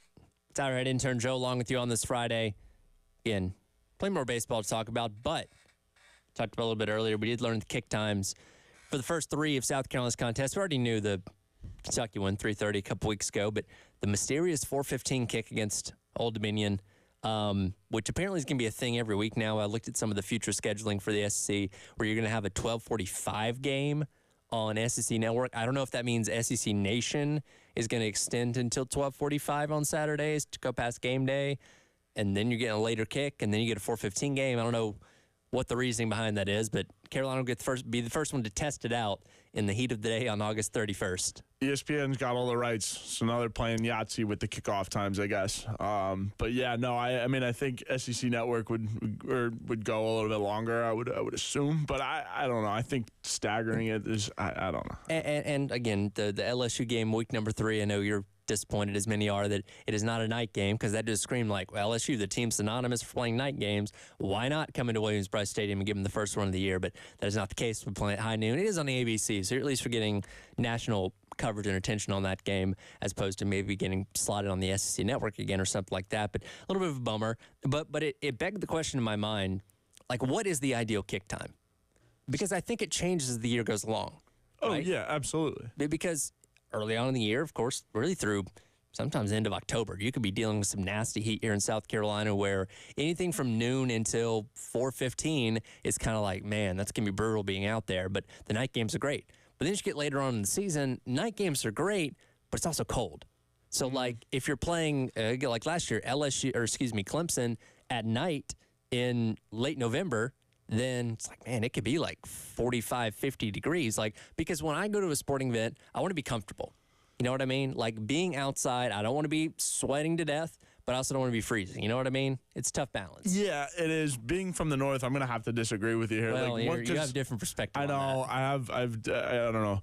But so, I mean, because my mindset is once I'm cold, I'm cold. Like, there is no varying degree of cold. You can always layer up as well. You sound just like my dad. Once there's a certain, like, I mean, yeah, so once you're a certain level of cold, so 40 and 50 degrees in, I mean, late November is, I mean, it's a chop off the block. So that's practically summer for people. Yeah, for some snow. In the north. Oh, yeah. I believe my dad and my brother were at a Notre Dame game a couple years ago, and it was snowing in the second half. And, you know, obviously they're like, nah, I mean, we weren't prepared for this, but we're staying. Why wouldn't you? Sure. So, I mean, I don't know. I think the ideal kick time is probably 7 or a 6:30. Okay. And this is slotting it right in the middle of the year when the sun's setting around 8-ish, 8:30, if that, maybe even 7:45-ish.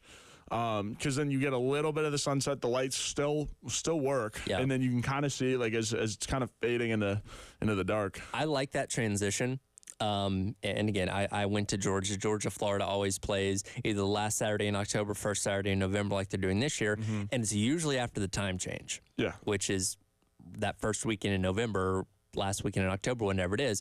And that time change is a very distinct thing, because that truly gives you, if you have a 3:30 kickoff, a day game first half and a night game second half. There's something about the slow, like, twilight and the lights going on, the sun going down, as you're playing in to the third and fourth quarter, that's really cool to me. So when I talk about, like, ideal for me, it'd be like late October, early November, 3:30, maybe even a 4 o'clock kick, depending on what network you're on, where you can really have that, like, split in the half of a day game and a night game. Yeah, it's ideal, especially in the SEC, where you get some beautiful sunsets like you do in the South. Like, right. And, I mean, ideally, and talking from a South Carolina standpoint, I always thought it was dope when the State Fair was in and you could get the sunset with the lights, and as it fades down, you know, it just adds that extra layer of it. But, no, I mean, I think, obviously, the later kicks, too, for the atmosphere. I heard you were talking about it as I was driving in in the hour before this. But, like, yeah, it allows the fans to get, you know, a little looser and a little bit louder, and, you know, the rivalries just mean a little bit more if you can make it into the stadium. So I also posed the question in the last hour, you know, because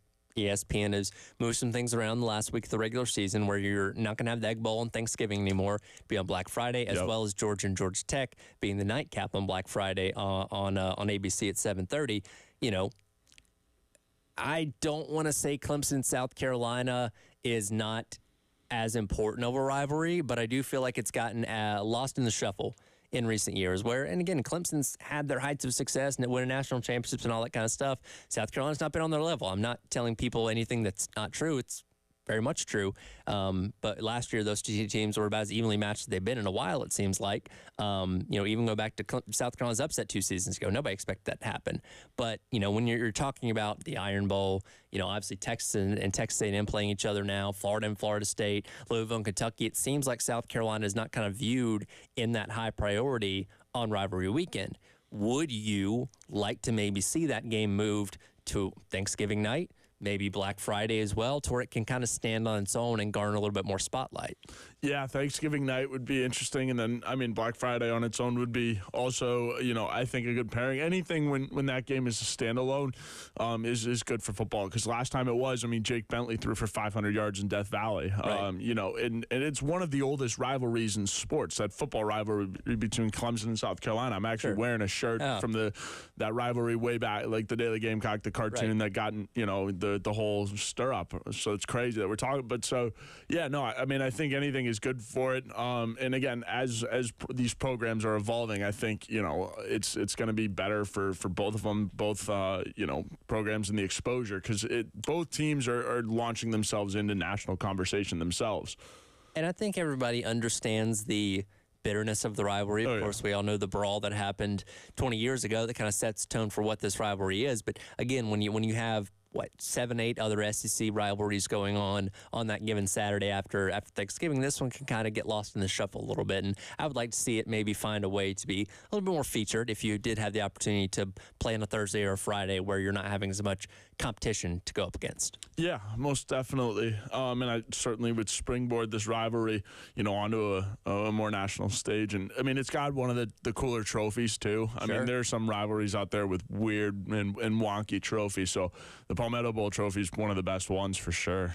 You have a theory that it seems like these two teams might be trading away loss or away wins. Yeah. Oh, yeah. Forward. No. So, going forward, I don't know. And this could be a thing. It might not be. Don't shoot the messenger here. But I don't know. For some reason, I feel like Dabo and Shane are going to trade, games in each other's home stadiums. Like, they can't beat the other one at home for some reason. Torturous. It is. It's so torturous. And I don't know. I don't want it to be a theme.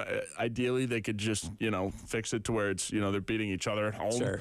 And it's a little bit easier. But, yeah, no, I don't know. It's been a trend. So these last 2 years, right? So we'll just have to see how the rest of it goes. But the way that both teams have been playing and the ups and downs, right? If I would guess Clemson took a little bit of a down year because you look at who they added in the transfer portal.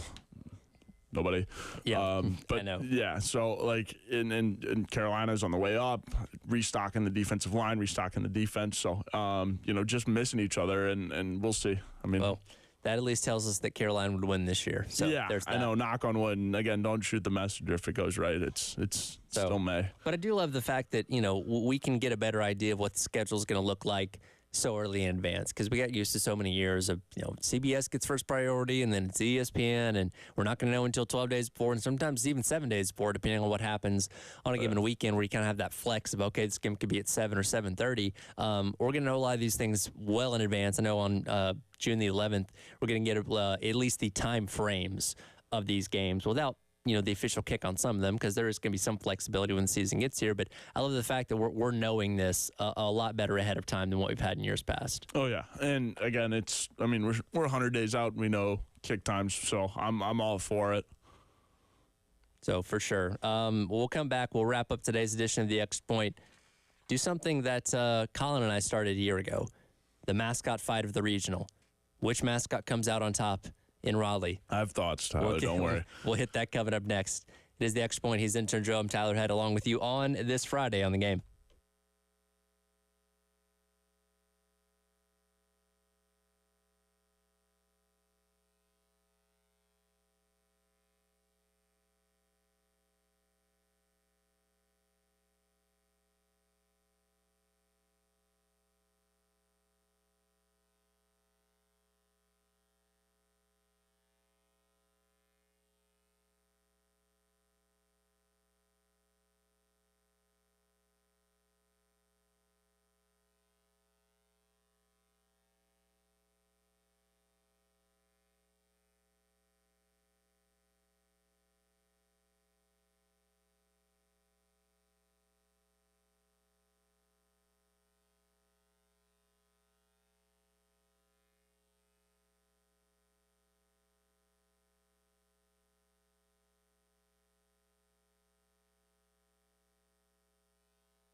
Welcome back in. Extra Point.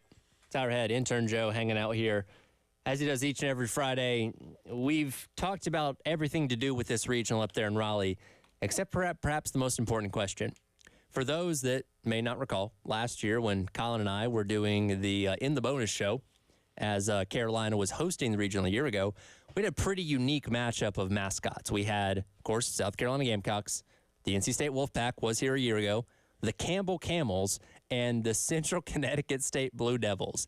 And it posed the question of which of those mascots would end up winning in a fight if they just all kind of brawl together. And while not as unique of a matchup of mascots this year, I do think we can pose the same question about this year's matchup between Gamecocks, Wolfpack, Dukes, and Bulldogs. Yeah, I think there's one clear and obvious winner, and then the rest are kind of fighting it out. I'm going to assume your clear winner is Wolfpack, right? Yeah, I think NC's the Wolfpack just. Now, what is the definition of pack? Does that mean like 5? Is That's 3? what I'm assuming, or just one like supercharged dog, like maybe like counts as a wolf pack, just all in one dog. But here's the thing to me is like because Dukes also dog, Bulldog also dog, so we have 3 different breed of dog here, all very capable of being aggressive and fighting. So I don't know if I'd definitively give it to Wolf Pack right out the gate, assuming we're just talking about one wolf here. Because I mean, there's like 12 of them, and like, yeah, sure, of course they're going to win. But to make it fair, we'll take one wolf from the pack and pit it up against the Duke, the Bulldogs, and see, here's the thing that I said last year about the Gamecock. It's really easy to look at it and say, oh, that's a bird. Well, it's just going to get taken out instantly. I don't think so necessarily. It has the advantage of flight, elusiveness. You're charging at it, it jumps out of the way. It's flying up in the air. Guess what? You can't catch it. It perches itself on top of, I don't know, a building or something like that. Can't catch it then either. Like, it has the ability to get away, to tire you out, and then strike when you're at your most fatigued. So I know it's a butt kicking chicken. I know that for a fact. But can it fly for that long? Because I mean, chickens, like I don't. They are limited. Yeah, that's what I'm saying. Like, couldn't a wolf just wait? Like, it flies up in a tree or whatever. But like, well, and I mean, I get that. So that's the one argument for that. I don't think either of the two bulldogs are winning anything, because it's just like when you add the aggressiveness of a wolf. I mean, that just takes a royal bulldog. Like, I mean, tiny. Don't sleep on the Gamecock. The talons are the X factor to me. 100%. You can gouge some eyes out. Because here's the thing. You can be the most aggressive wolf in the world. If you can't see where you're going, you're going to have a tough time. So you jump on its head immediately, get those eyes, can't see anything anymore. And again, it's losing its mind. And you're out there, and it might be death by 1,000 paper cuts. Because again, we know Gamecocks are aggressive. They're an aggressive bird, a fighting bird at that. You start nipping at that thing, just taking it piece by piece. It might take a while, but you can take it down. Yeah, no. I mean, I think as elusive as the butt-kicking chicken is of the Gamecock, I think it would definitely be a close fight. Again, like, it just simply because of the flight thing, because the chicken can just float and flutter. And, exactly. But again, all it takes is a wolf. It's just one snap and one. So you got to be calm and calculated, as Gamecocks are, though. Very true. And again, I'm not putting Gamecock as my number 1 seed here, but I don't think it should be thought of like, oh, it's just going to get taken out immediately at the beginning of the fight. It certainly makes it down to the final gauntlet, at least, or the final the final match. Yeah, at least. Now, what is our distinction between Duke and Bulldog here? I mean, I think the Duke is just a bigger bulldog, right? I mean, they look similar. I'm looking up a picture of a Duke here, and it is effectively a bulldog. So I really don't know if there's a huge difference in them. Nah. I mean, and that's saying, like, if you could have Uga be a mean bulldog versus like a Duke kind of thing, like a royal, like I don't know. Does he get the staff? Because I mean, the JMU, the mascot has the staff and the crown, and I mean that could pose some issues. Well, if I know anything about bulldogs, it might just end up taking a nap and setting the fight out. Like Uga in that AC conditioned doghouse that you guys have over there. Uga lives a better life than most students do over there. Yeah, absolutely, which is crazy. But God bless Uga. So I would probably say Wolfpack is going to be looked at as the number 1 seed. But then I guess you you can go either way with Duke and Bulldog. And Carolina's or the Gamecocks going to come in as the low seed, but it's got a fighting chance, I feel like. And see, I think when you factor in both Bulldogs, because it's not that big of a dog. Like a Wolf's pretty big dog. But, a Bulldog, it's a little bit smaller, and the Gamecock is going to might be able to maneuver around and be able to take out the first two and hope the Bulldogs take care of themselves as well. Well, fortunately, this year we're not having to deal with a mythical creature. Like Colin and I were trying to decipher, akin to what Mike Leach said years ago. You got to establish like what the powers of a Blue Devil are. Like, does he have like a pitchfork? Can he like set things on fire? Can he turn things to ice? Like, what can he do outside of the normal realm of possibilities that make it an unfair fight? Yeah, leave it to the man, the myth, the legend, Colin Taylor to decide that. I'm sure he probably got to the bottom of it pretty quickly. But yeah, no, I mean, the Blue Devil, all of the mythic powers or whatever, thank God we're not running into that quite yet. And I mean, Uga could potentially be in play in the Supers as well. Scott weighs in and says the Gamecock challenge would be like a fatal four-way match. Gamecock would hide under the ring until the other three have beaten each other and then come out at the very end and win. That is a good point as well. Like, if we're talking like gauntlet here, just throwing them in the ring at the same time, that elusiveness. Because, like, okay, here's the thing. You're not going to keep chasing the bird if it keeps, floating out of the way. Like, all right, I'm going to go focus my attention on one of these dogs or this wolf or whatever. They beat each other to a pulp, and Gamecock just kind of wanders along there at the end and finishes the job off. Cocky's entrance is dropping, like coming out of the box, right? So exactly. I think that's spot on. That's exactly how it should go. Like I said, don't sleep on the Gamecock. Fortunately, I don't think we're going to see these mascots fight each other this weekend. No. We'll just have to stick to watching baseball get played out. But should be good. Should be fun. Yeah, it should be a pretty fun regional, Tyler. As always, appreciate you having me on, and it'll be fun. I really hope next week we're talking about more baseball being played and not having those uncomfortable conversations that we talked about a little bit earlier. Yeah, hopefully. And again, Coach Kingston doesn't want that. Nobody wants to be having that conversation next week. So we'll see what happens. Again, first pitch coming up today, 2 o'clock, 1:45 pregame right here on the Game. Appreciate it as always, Joe, and we'll see you next week. Thank you, Tyler. Appreciate you as always. Gamecock Central Takeover Hour presented by Firehouse Subs coming up next right here on the Game. Sweet.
11 o'clock. Welcome in. It is the Gamecock Central Takeover Hour presented by Firehouse Subs. Tyler Head flying solo today in the Herndon Chevrolet Studios. That is because it is day one of Shane Beamer's football camps that will be going on throughout the summer.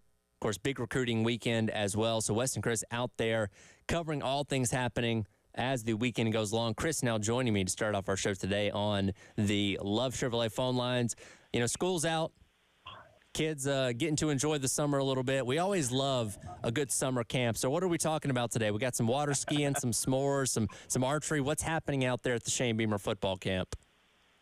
Yeah, well, we're not on any body of water. There is water, somewhat close, but a ways away. So we don't have that big giant thing where they like catapult people up in the air, like somebody gets on it and then somebody jumps on it and pops them up like 30 feet into the lake.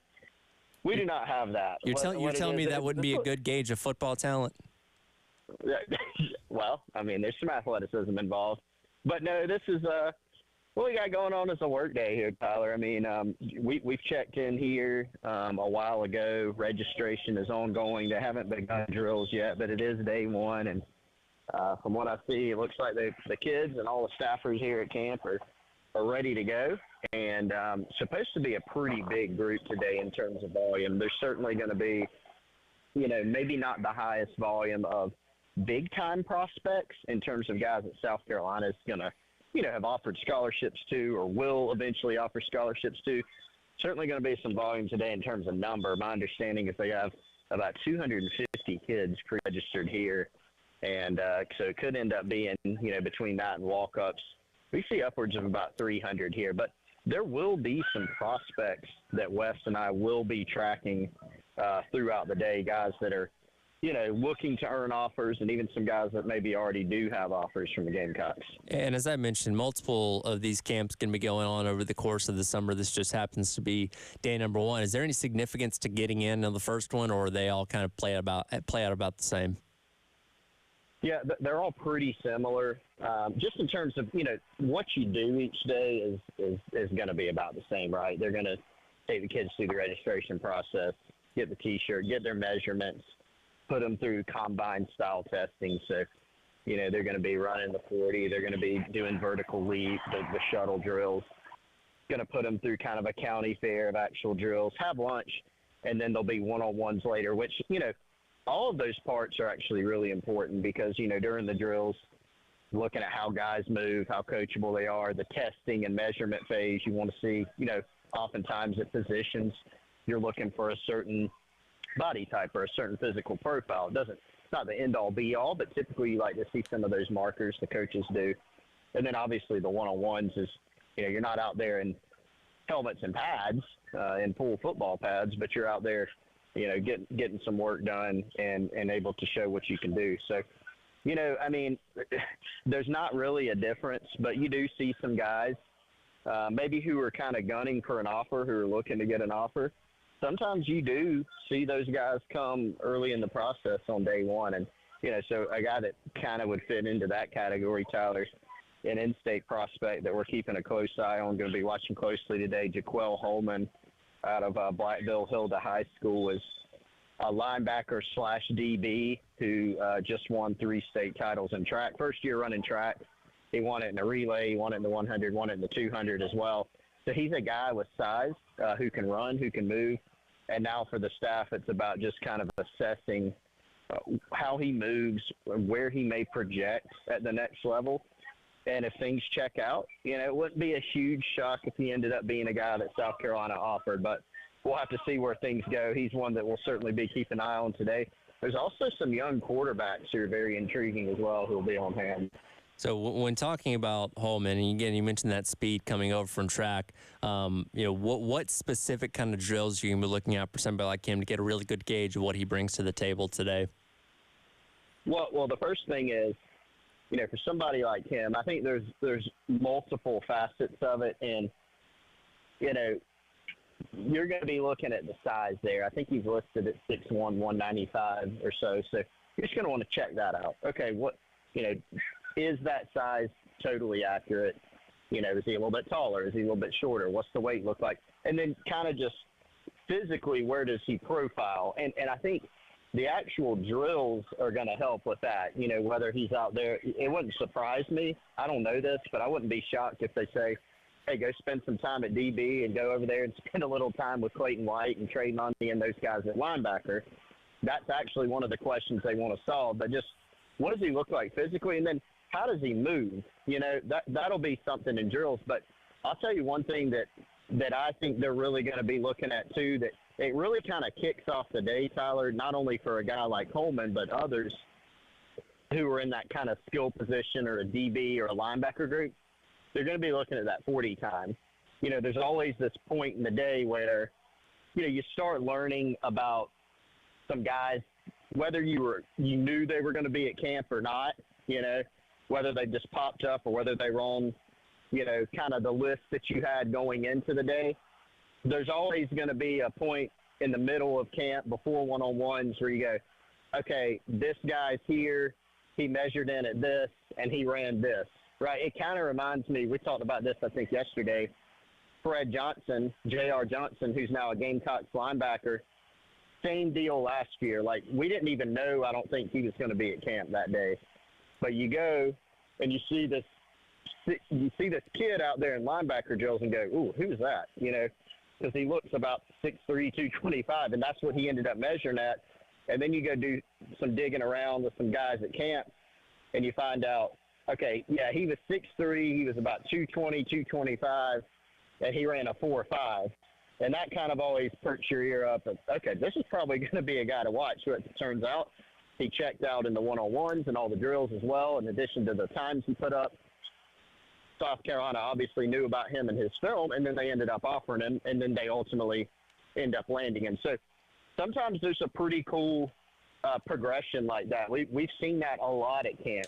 You know, sometimes there's guys you expect to get offers coming in or they already have offers. But sometimes the guy's literally camping to try to earn an offer. And it's pretty cool when, you know, you can watch that unfold and happen as the day goes.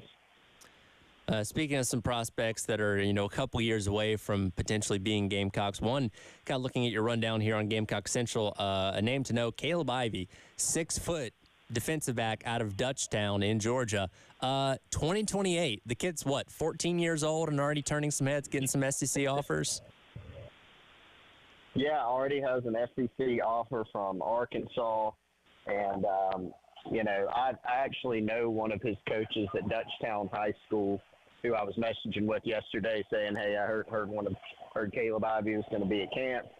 And his response was, yeah, he's a special, in all caps, you know, type of player. And certainly when you see a 2028 guy, you know, who plays, I think he plays DB and wide receiver, you know, classifies himself as more of a DB and already has an Arkansas offer, that kind of gets your eyes, you know, to open a little bit wider. And so he's certainly one of the guys that we're going to have an eye on. Probably he's going to, you know, check out from a physical standpoint, see how he runs, see how he does in drills. But that's one of those guys that you kind of circle going in saying, okay, if he checks out, wouldn't be surprised if he gets an offer today. And again, just kind of looking at your rundown here on Gamecock Central, the names, you know, it looks like it's more defensive heavy with the potential prospects you have in town this weekend. Some offensive guys in there as well, running back and wide receiver, but seems like a lot of the key guys on the defensive side of the ball for this weekend. Yeah, definitely some defensive guys on the camp list. But, Tyler, there are some quarterbacks, you know, of interest who are supposed to be in camp today working out from the 2027 class, which is interesting. So, I mean, Wes mentioned one yesterday on the show when we were all in studio there, Trent Seaborn out of Alabama from the 2027 class, who is kind of already establishing himself as a national level type of recruit. And, you know, is a guy that the Gamecocks have already offered heading into the summer. But another couple guys as well. Great football name here, Tyler. Champ Smith out of Florida. That's a winner. The 2027 class. That's a winner. Already got offers. You know, again, another young prospect with multiple Power 4 offers. Maryland, Arkansas, Mississippi State have already offered him.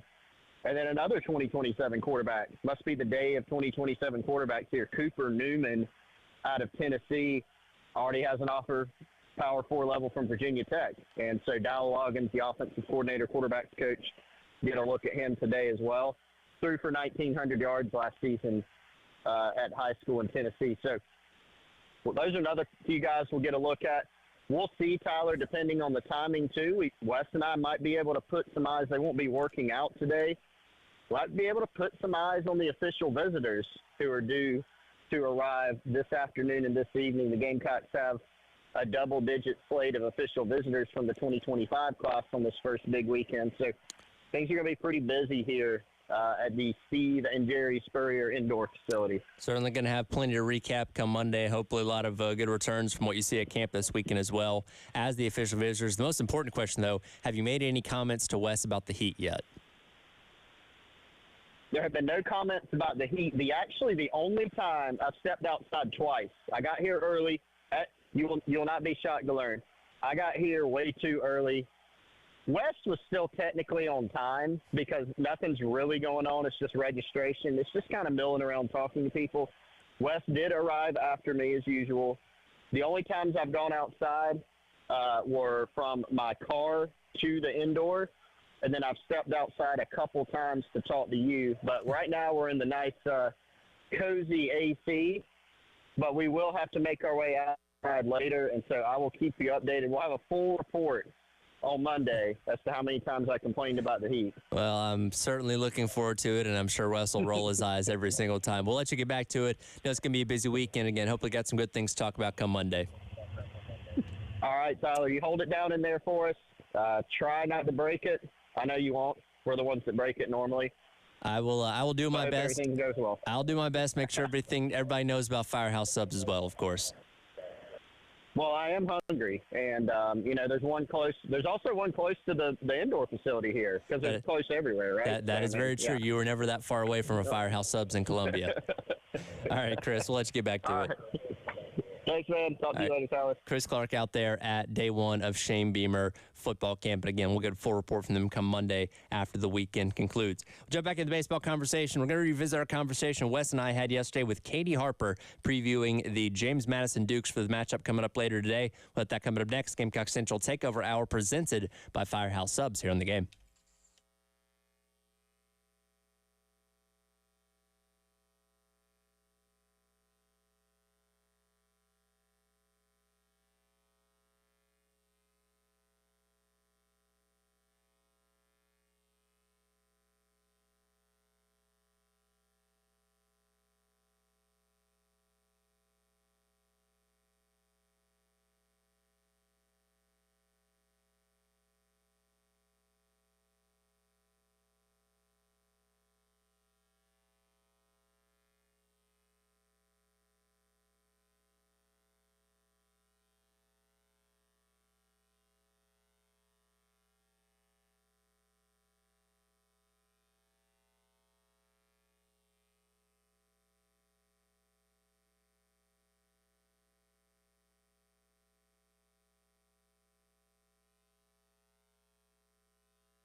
Welcome back in. It is the Gamecock Central Takeover Hour presented by Firehouse Subs here on the game on your Friday. Tyler Head along with you in the Herndon Chevrolet Studios. Of course, first pitch coming up today between the Gamecocks and the Dukes of James Madison at 2 o'clock, 1:45 pregame starting right here on the game. Yesterday, Wes Mitchell and myself, we spoke with Katie Harper, who covers JMU Athletics for the Daily News and Record Sports up there in Harrisonburg, to get a little bit more insight into this JMU baseball program. There is a little bit of that conversation now. Started off by asking Katie, this is a JMU team that was really kind of an underdog going into the season that has certainly exceeded a lot of people's expectations.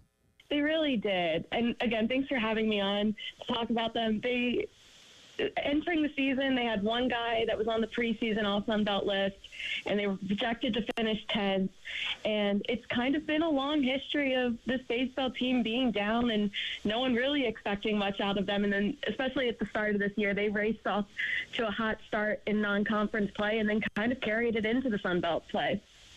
Hey, Katie, it's Wes. I appreciate you doing this. And I guess for our listeners who maybe haven't had a reason to watch much of JMU this year or haven't watched them at all, what would you say is kind of the identity of this team this year in terms of, are they more offensive-oriented, more pitching-oriented? Just maybe give our listeners here a little bit of a broad view of kind of what they've been able to do successfully in order to get to this point. Yeah, they're going to be an offensive team. Their pitching could be at times one of the most interesting things you will see on the baseball field. But when it comes to putting up runs, their offense can put up a ton of them. They've shared throughout the season that they are very confident in their ability to not just put up runs consistently, to do it late in the games too. Even if they get down, it happened in the Sun Belt tournament where they went down 7-1 to Louisiana in an elimination game, and that was the 1 seed. And they came back in the 7th, 8th, and 9th and won it 10-9. So they can put up runs. A lot of the times they need to put up a good amount of runs in case the pitching kind of gets away from them. But with guys like Fenwick Trimble and Mike Mancini, they're going to score runs and they're going to run the bases pretty well too. Well, it's funny, Carolina has had its own problems with pitching this season. So you're telling me we should probably end up taking the over for this game tomorrow? Yeah, probably. Again, talking to Katie Harper, getting some insight into JMU before tomorrow's regional game up there in Raleigh. And you mentioned, beating Louisiana in the Sun Belt tournament last week. This is a JMU team that's played a lot of really good teams this year. They played Arkansas to start off the season, took a win from them, played the likes of Louisiana.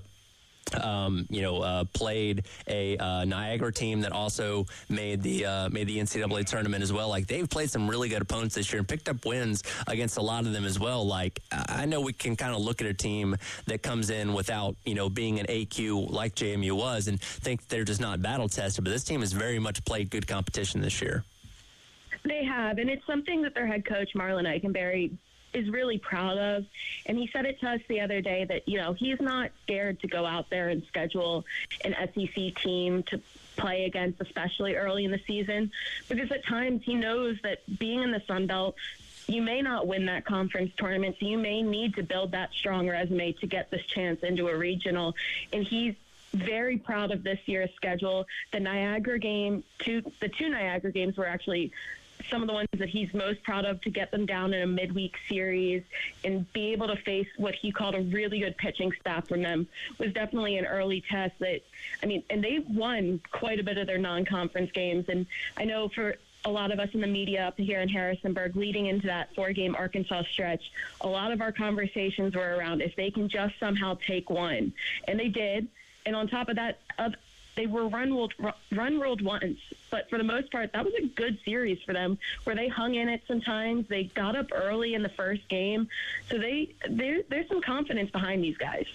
Katie, have they announced a starting pitcher for tomorrow yet? They have not. After covering this team for the entire season, my best guess would probably be Donovan Burke is going to be the go-to guy for the first game. We did get it out of Marlon Eichenberry the other day that freshman Jackson Logar will probably start at one point because of what he was able to do in the conference tournament. So those are kind of the two guys that are being tossed around the most, but Donovan Burke has been probably their most consistent starter throughout the entirety of the season, and he's an older guy and brings quite a bit of experience with him. Yeah, I'm seeing in the release here, Burke has 6 wins on the season, 61 strikeouts, has pitched 84 innings. So like you said, an experienced guy, has been there for them. Anything more you can tell us about Burke and just sort of his pitching style or what makes him successful? So the thing about Burke is guys are going to get on base against him. They may get a single. He may hit a batter or two. But the thing that I think has really kind of set him apart at times is that once a base runner gets on, there's a very high chance that he can pick them off at first. So before they can even get a chance at advancing, they're already heading back to the dugout. He's really, really tricky with that. He's a lefty, and he has probably one of the best pickoff moves that a lot of us have seen. His head coach talks about it all the time, but it's one of the best in the country. And then on top of that, Burke has the benefit of having a pretty good defense around him, too. So even when runners get on, with his ability to pick off, they're already going to be a little bit skeptical on stealing. And then on top of that he has a backstop in Jason Schiavone, who led the Sun Belt this year and caught runners. Looking at things from an offensive standpoint, Fenwick Trimble kind of garners the headlines, leads the team in a lot of offensive categories. D1 Baseball actually had him as the most exciting player of this entire regional. But outside of him, who are some other names we're going to be looking out for JMU offensively tomorrow? Some of the bigger ones, I would say, is if a Mike Mancini gets on base, he's the one you're going to want to keep an eye on. He had 34 stolen base attempts, and he stole 29 successfully. So he's a lot of fun to watch once he's on the base path. I've kind of said it a few times throughout the season that for some reason, Wyatt Pfeiffer, he's kind of in the middle of the lineup. He is almost about as automatic as you can get. If there are bases loaded and he comes up to the plate, he has gone 2 or 3 times with a bases clearing double. So he can connect on some pretty big hits. And he's also one of those players, too, that can really work a pitcher for a long at-bat. And even if he ends up getting out, it's 10, 11 pitches that it takes to get him there. And then on top of that, Ryan Dooley will most likely be their leadoff guy, and he's been their leadoff guy for most of the season. And, he doesn't have a ton of home runs. He had a pretty big one in the Sun Belt tournament against Louisiana, but he's someone that quite often will just get on base right away and kind of set Fenwick Trimble up for something. Again, we're joined by Katie Harper here talking about JMU, South Carolina's opponent for the regional tomorrow. Katie, what was the vibe like as JMU learned that they were indeed in? I was reading some of y'all's content and how, it was not a sure thing that they were going to be selected for the tournament. I got to imagine, obviously, there's excitement, but do you think this program is kind of playing a little bit with house money and that they probably feel like there's really nothing to lose at this point? You're probably not going to be picked to beat a South Carolina. I imagine you kind of take that us against the world type approach if you're in that locker room. Yeah, they're definitely all really excited. I think kind of after leaving the Sun Belt tournament, there were points heading into it where they felt that maybe if they won 1 or 2 games in the tournament, they should be all good. And then they get out of it, and for the next 24 hours, they're sitting there looking at these projections that are saying, nah, they're going to be one of the first 4 out. So they're excited to be in. And I think covering them all season, we've seen it with them that they don't really listen to the outside noise too much. They're not paying a ton of attention to what people said about them. They didn't pay a ton of attention to being picked to finish 10th in the conference. They've just kind of gone about their business and stuck with their approach throughout the entirety of the season. And I think that's kind of what I'm seeing from them now is they're not too focused on maybe what people expect from them out of the regional. They're just going to go in and play the style of baseball that they've been playing all year that's gotten them to this moment. And last one for you here. How do they view this regional as a whole, especially when you look at a team like South Carolina that, again, has a history of winning national championships and has made a lot of trips to Omaha themselves? NC State went to Omaha a couple years ago and is obviously hosting the thing as a national seed. How do they view, kind of where they stack up in terms of the opponents that they're going up against this weekend? I think they feel pretty good and okay about it. And I think a lot of that goes back to the schedule that they played this season. And there's some common opponents there between, teams playing Georgia Southern, Arkansas. So they know that there's at least something to kind of judge themselves off of. But for the most part, I think there's just kind of a lot of excitement for them going into this regional that I don't think it would have really mattered what teams they were playing. They were just excited to get back. And I know with a bunch of the fifth-year guys, this is their last shot, and it's actually being played in Raleigh, which is where they all started their college career. So I think for them right now, they were aware of the teams that they were getting ready to play, and they were definitely looking at those common opponents. But I think this was a team that was just like, get us in and we can figure it out and how we can play against these teams then. Well, Katie, we're certainly excited to see what happens tomorrow. We appreciate your time and your insight this morning. Thanks for having me on. And that was a conversation with Katie Harper that Wes Mitchell and Nahia had yesterday. And again, they did name Mazzocchi as the starting pitcher a little bit later on yesterday afternoon. So he will be taking the bump against the Gamecocks coming up later today. We'll get to some of Coach Kingston's thoughts yesterday, speaking to the media about today's regional. Also going to be talking to Coach Stuart Lake a little bit later on in the show as well. It is the Gamecock Central Takeover Hour presented by Firehouse Subs here on the game.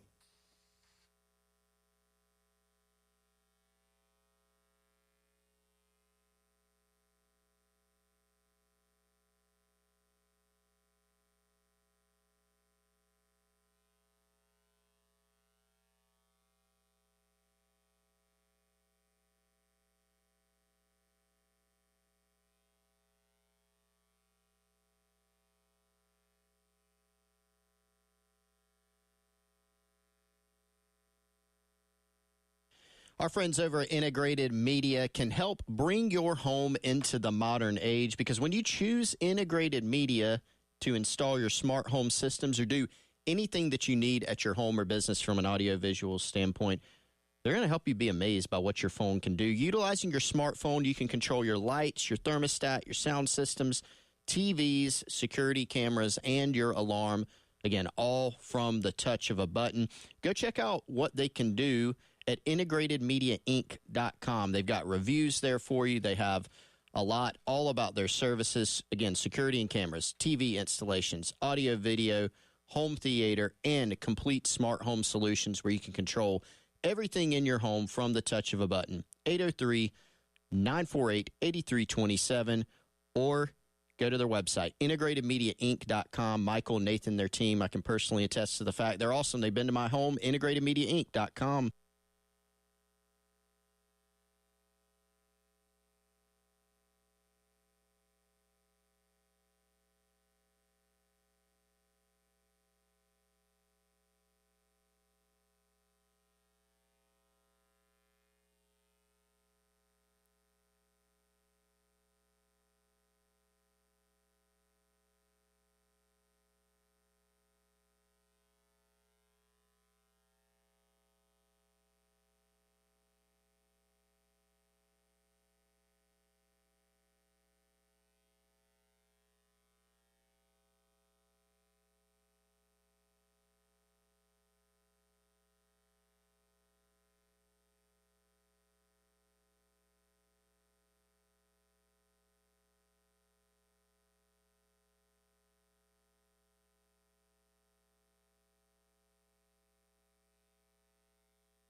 Welcome back in. Gamecock Central Takeover Hour presented by Firehouse Subs here on the game. Tyler Head along with you, riding solo today. Going to be talking to Coach Stuart Lake coming up here to wrap up the show. We'll get his final thoughts before Gamecocks take the field in a little over 2 hours' time, taking on JMU in Game 1 of the Raleigh Regional. Again, we just heard from Katie Harper a few minutes ago, covering things up there in Harrisonburg for the JMU Dukes. I want to go back around to Coach Kingston and some of the things that he talked about yesterday to the media in preparation for regional action getting started today. And one thing that he talked about, let's be cut number 5 here, Dave, is what the team, in his opinion, proved last week in Hoover. I just think at the end of the day, we showed the country last week what we're capable of doing when we're playing the way we can play.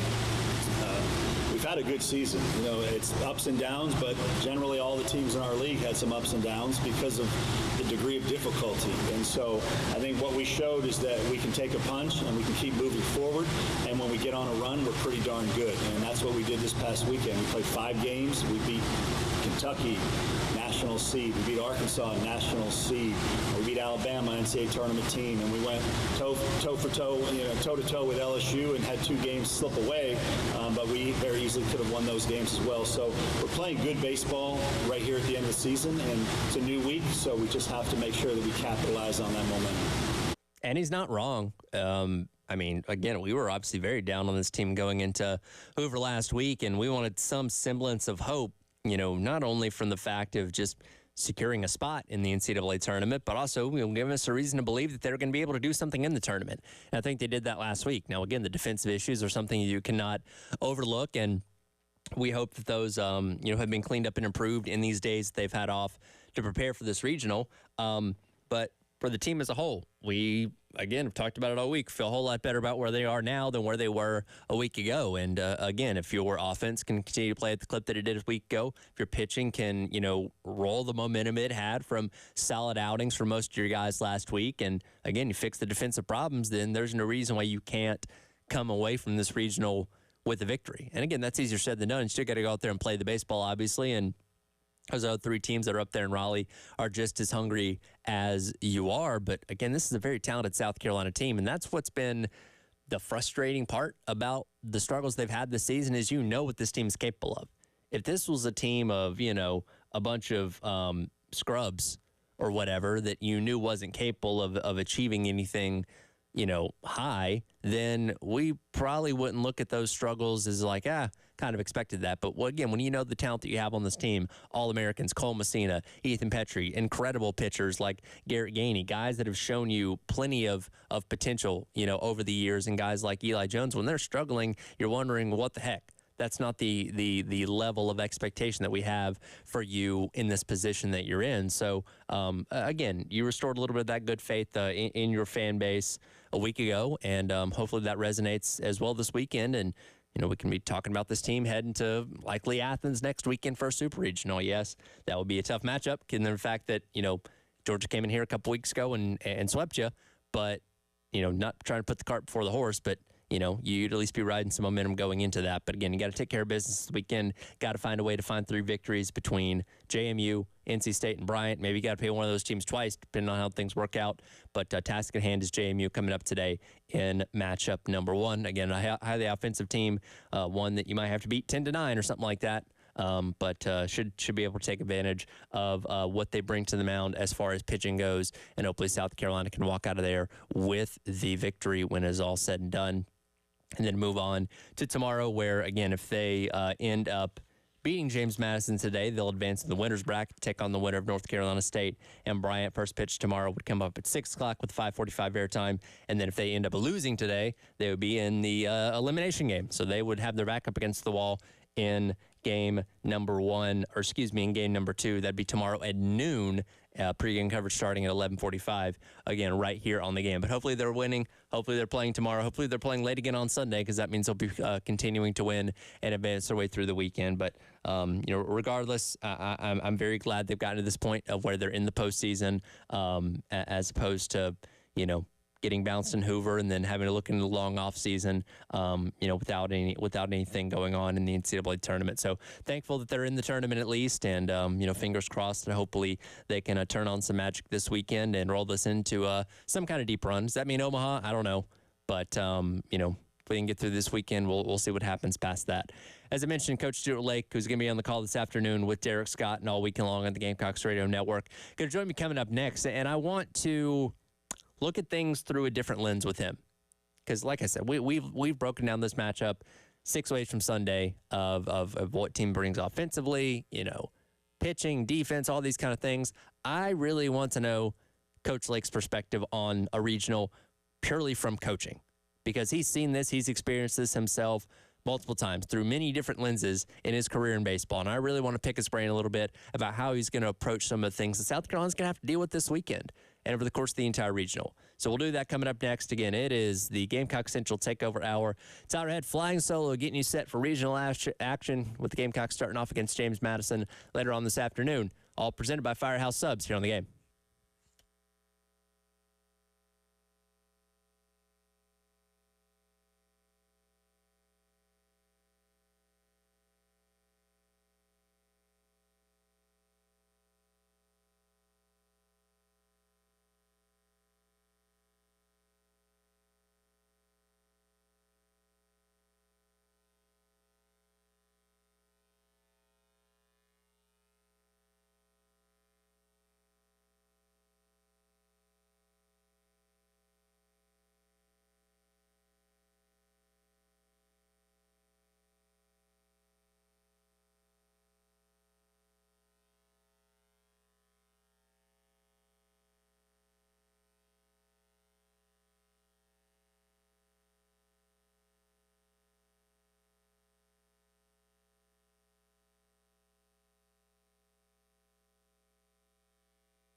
Welcome back in. Gamecock Central Takeover Hour presented by Firehouse Subs. Tyler Head flying solo with you on this Friday, getting you set for regional action. Gamecocks and Dukes of James Madison coming up today at 2 o'clock. Our guy, Coach Stuart Lake, going to be on the call. Derek Scott, as he is for each and every game, coming up later today on the Gamecocks Radio Network. And, Coach, first of all, appreciate your time this morning. I know it's a busy time out there in Raleigh. We've broken down this matchup 6 ways from Sunday this week.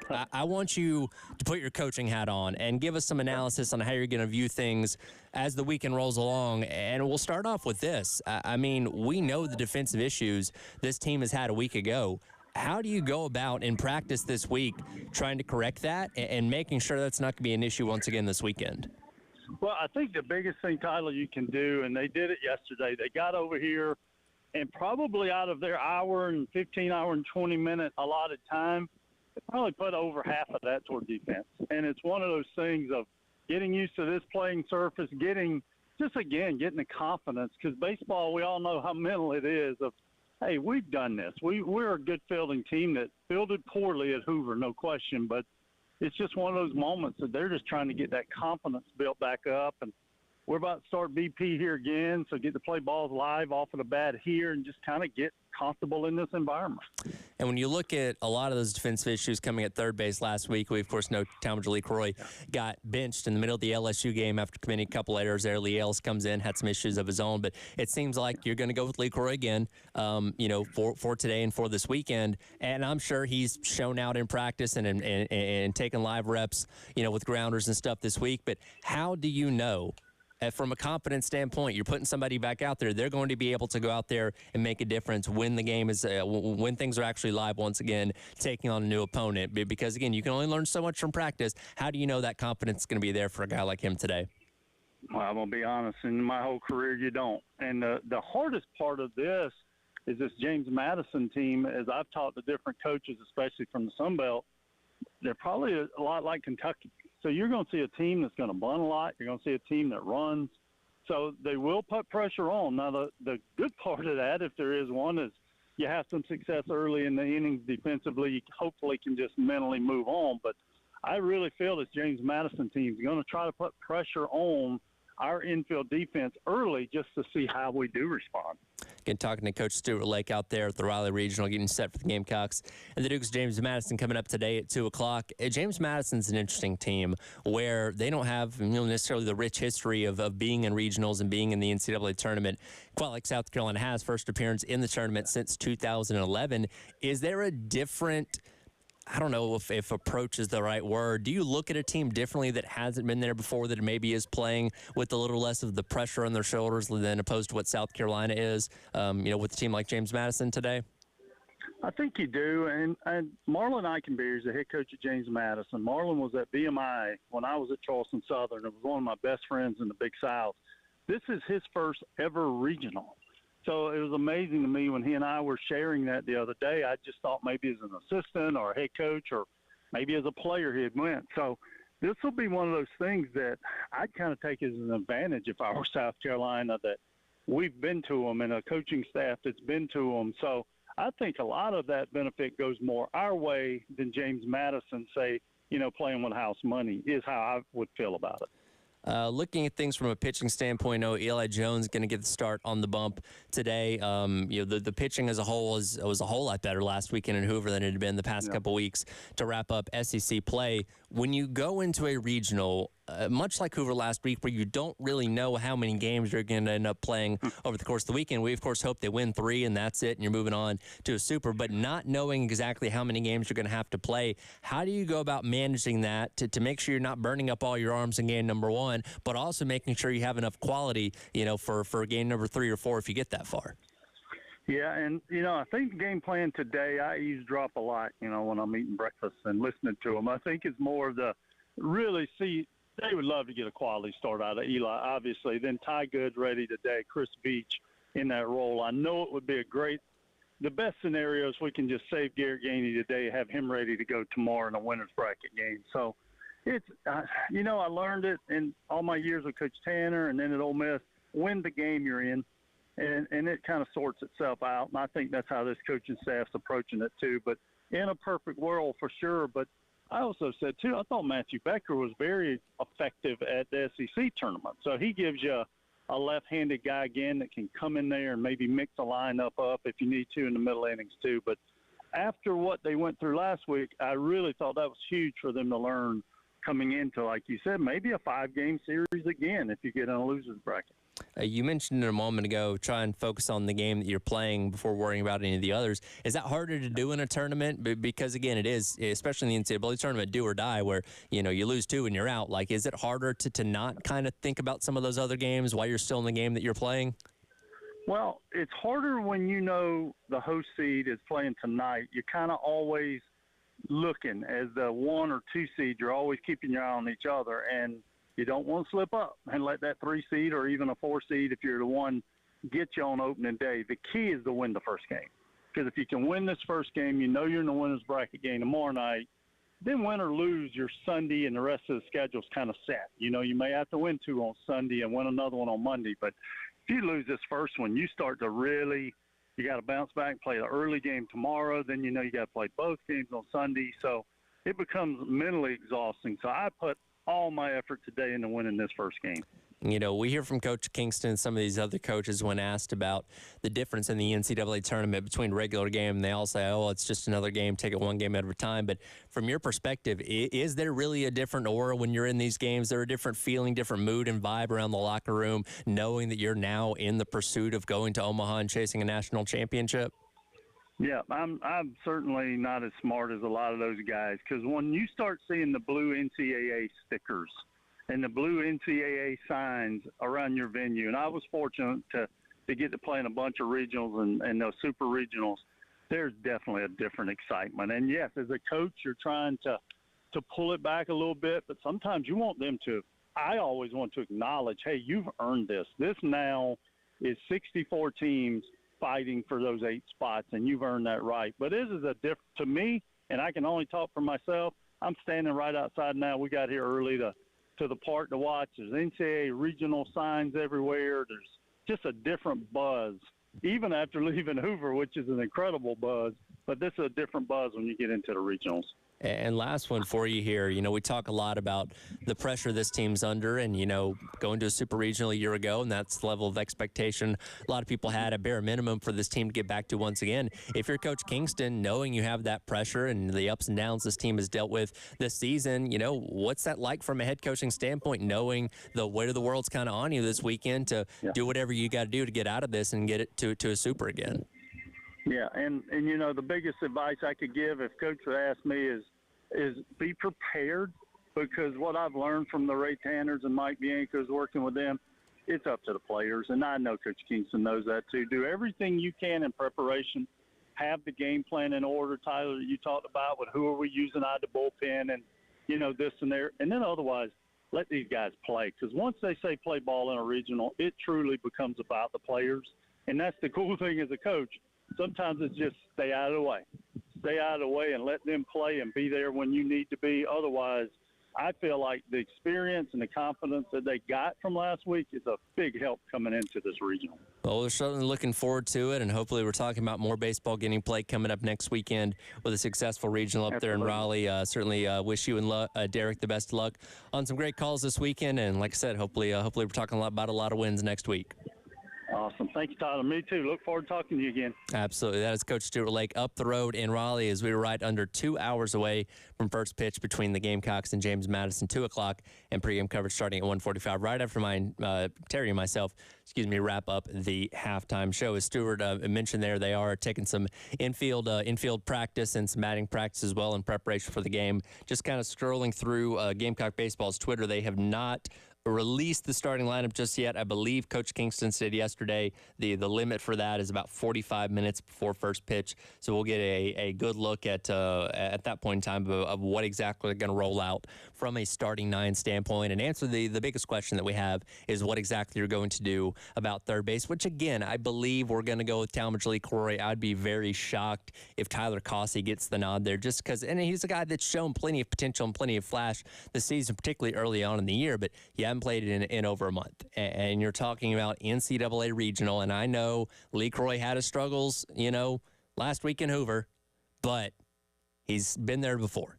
He's experienced this before, and he's been your more consistent guy at that third base spot. I'd be really, really surprised if Coach Kingston and his staff decided to go in a different direction with third base, at least to start things out. Now, if Lee Corey goes out there and he's a disaster and he has 3 errors through the first 5 innings, then yes, put somebody else in there, Causey, Ellis, whoever, even Casas with a broken hand for crying out loud, then maybe that might end up being better. But, I think Casas has earned the benefit of the doubt up to this point to give him another shot until he shows you that he's still not where he needs to be. Then you make a change. But I think Talmadge LeCroy does end up getting the start at third base today. And fingers crossed that things go better than they did last week in Hoover, and we don't have to make any of those decisions as the weekend goes along. But that'll do it for today's edition of the Gamecock Central Takeover Hour presented by Firehouse Subs. Halftime show myself, Jeff Ford, coming up next as we will continue to put the finishing touches on getting you set for NCAA regional action with the Gamecocks up the road in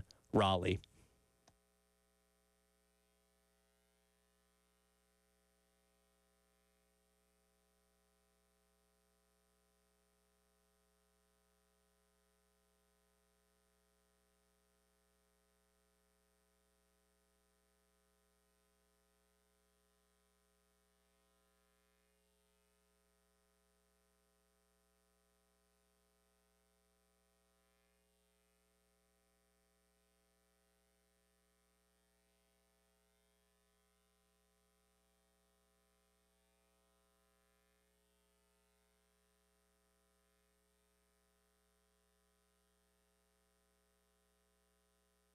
All right, guys, coming up, we'll have the GC Takeover Hour brought to you, as always, by our friends at Firehouse Subs.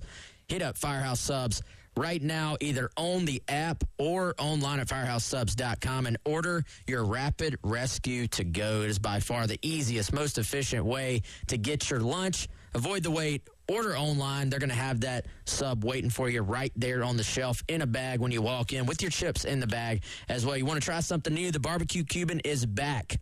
Get ready for slow-smoked pulled pork, honey ham, melted Swiss, spicy pickle chips, chipotle sauce, golden barbecue sauce, all, as always, on a toasted sub roll. If you want to try it, this was National Brisket Day earlier this week. Try my favorite. It's brisket, add bacon. But whatever you like, whatever your preference, I promise you there's a great sub for you at Firehouse Subs. Head on over again, firehousesubs.com. Best way to do it, download the Firehouse Subs app now.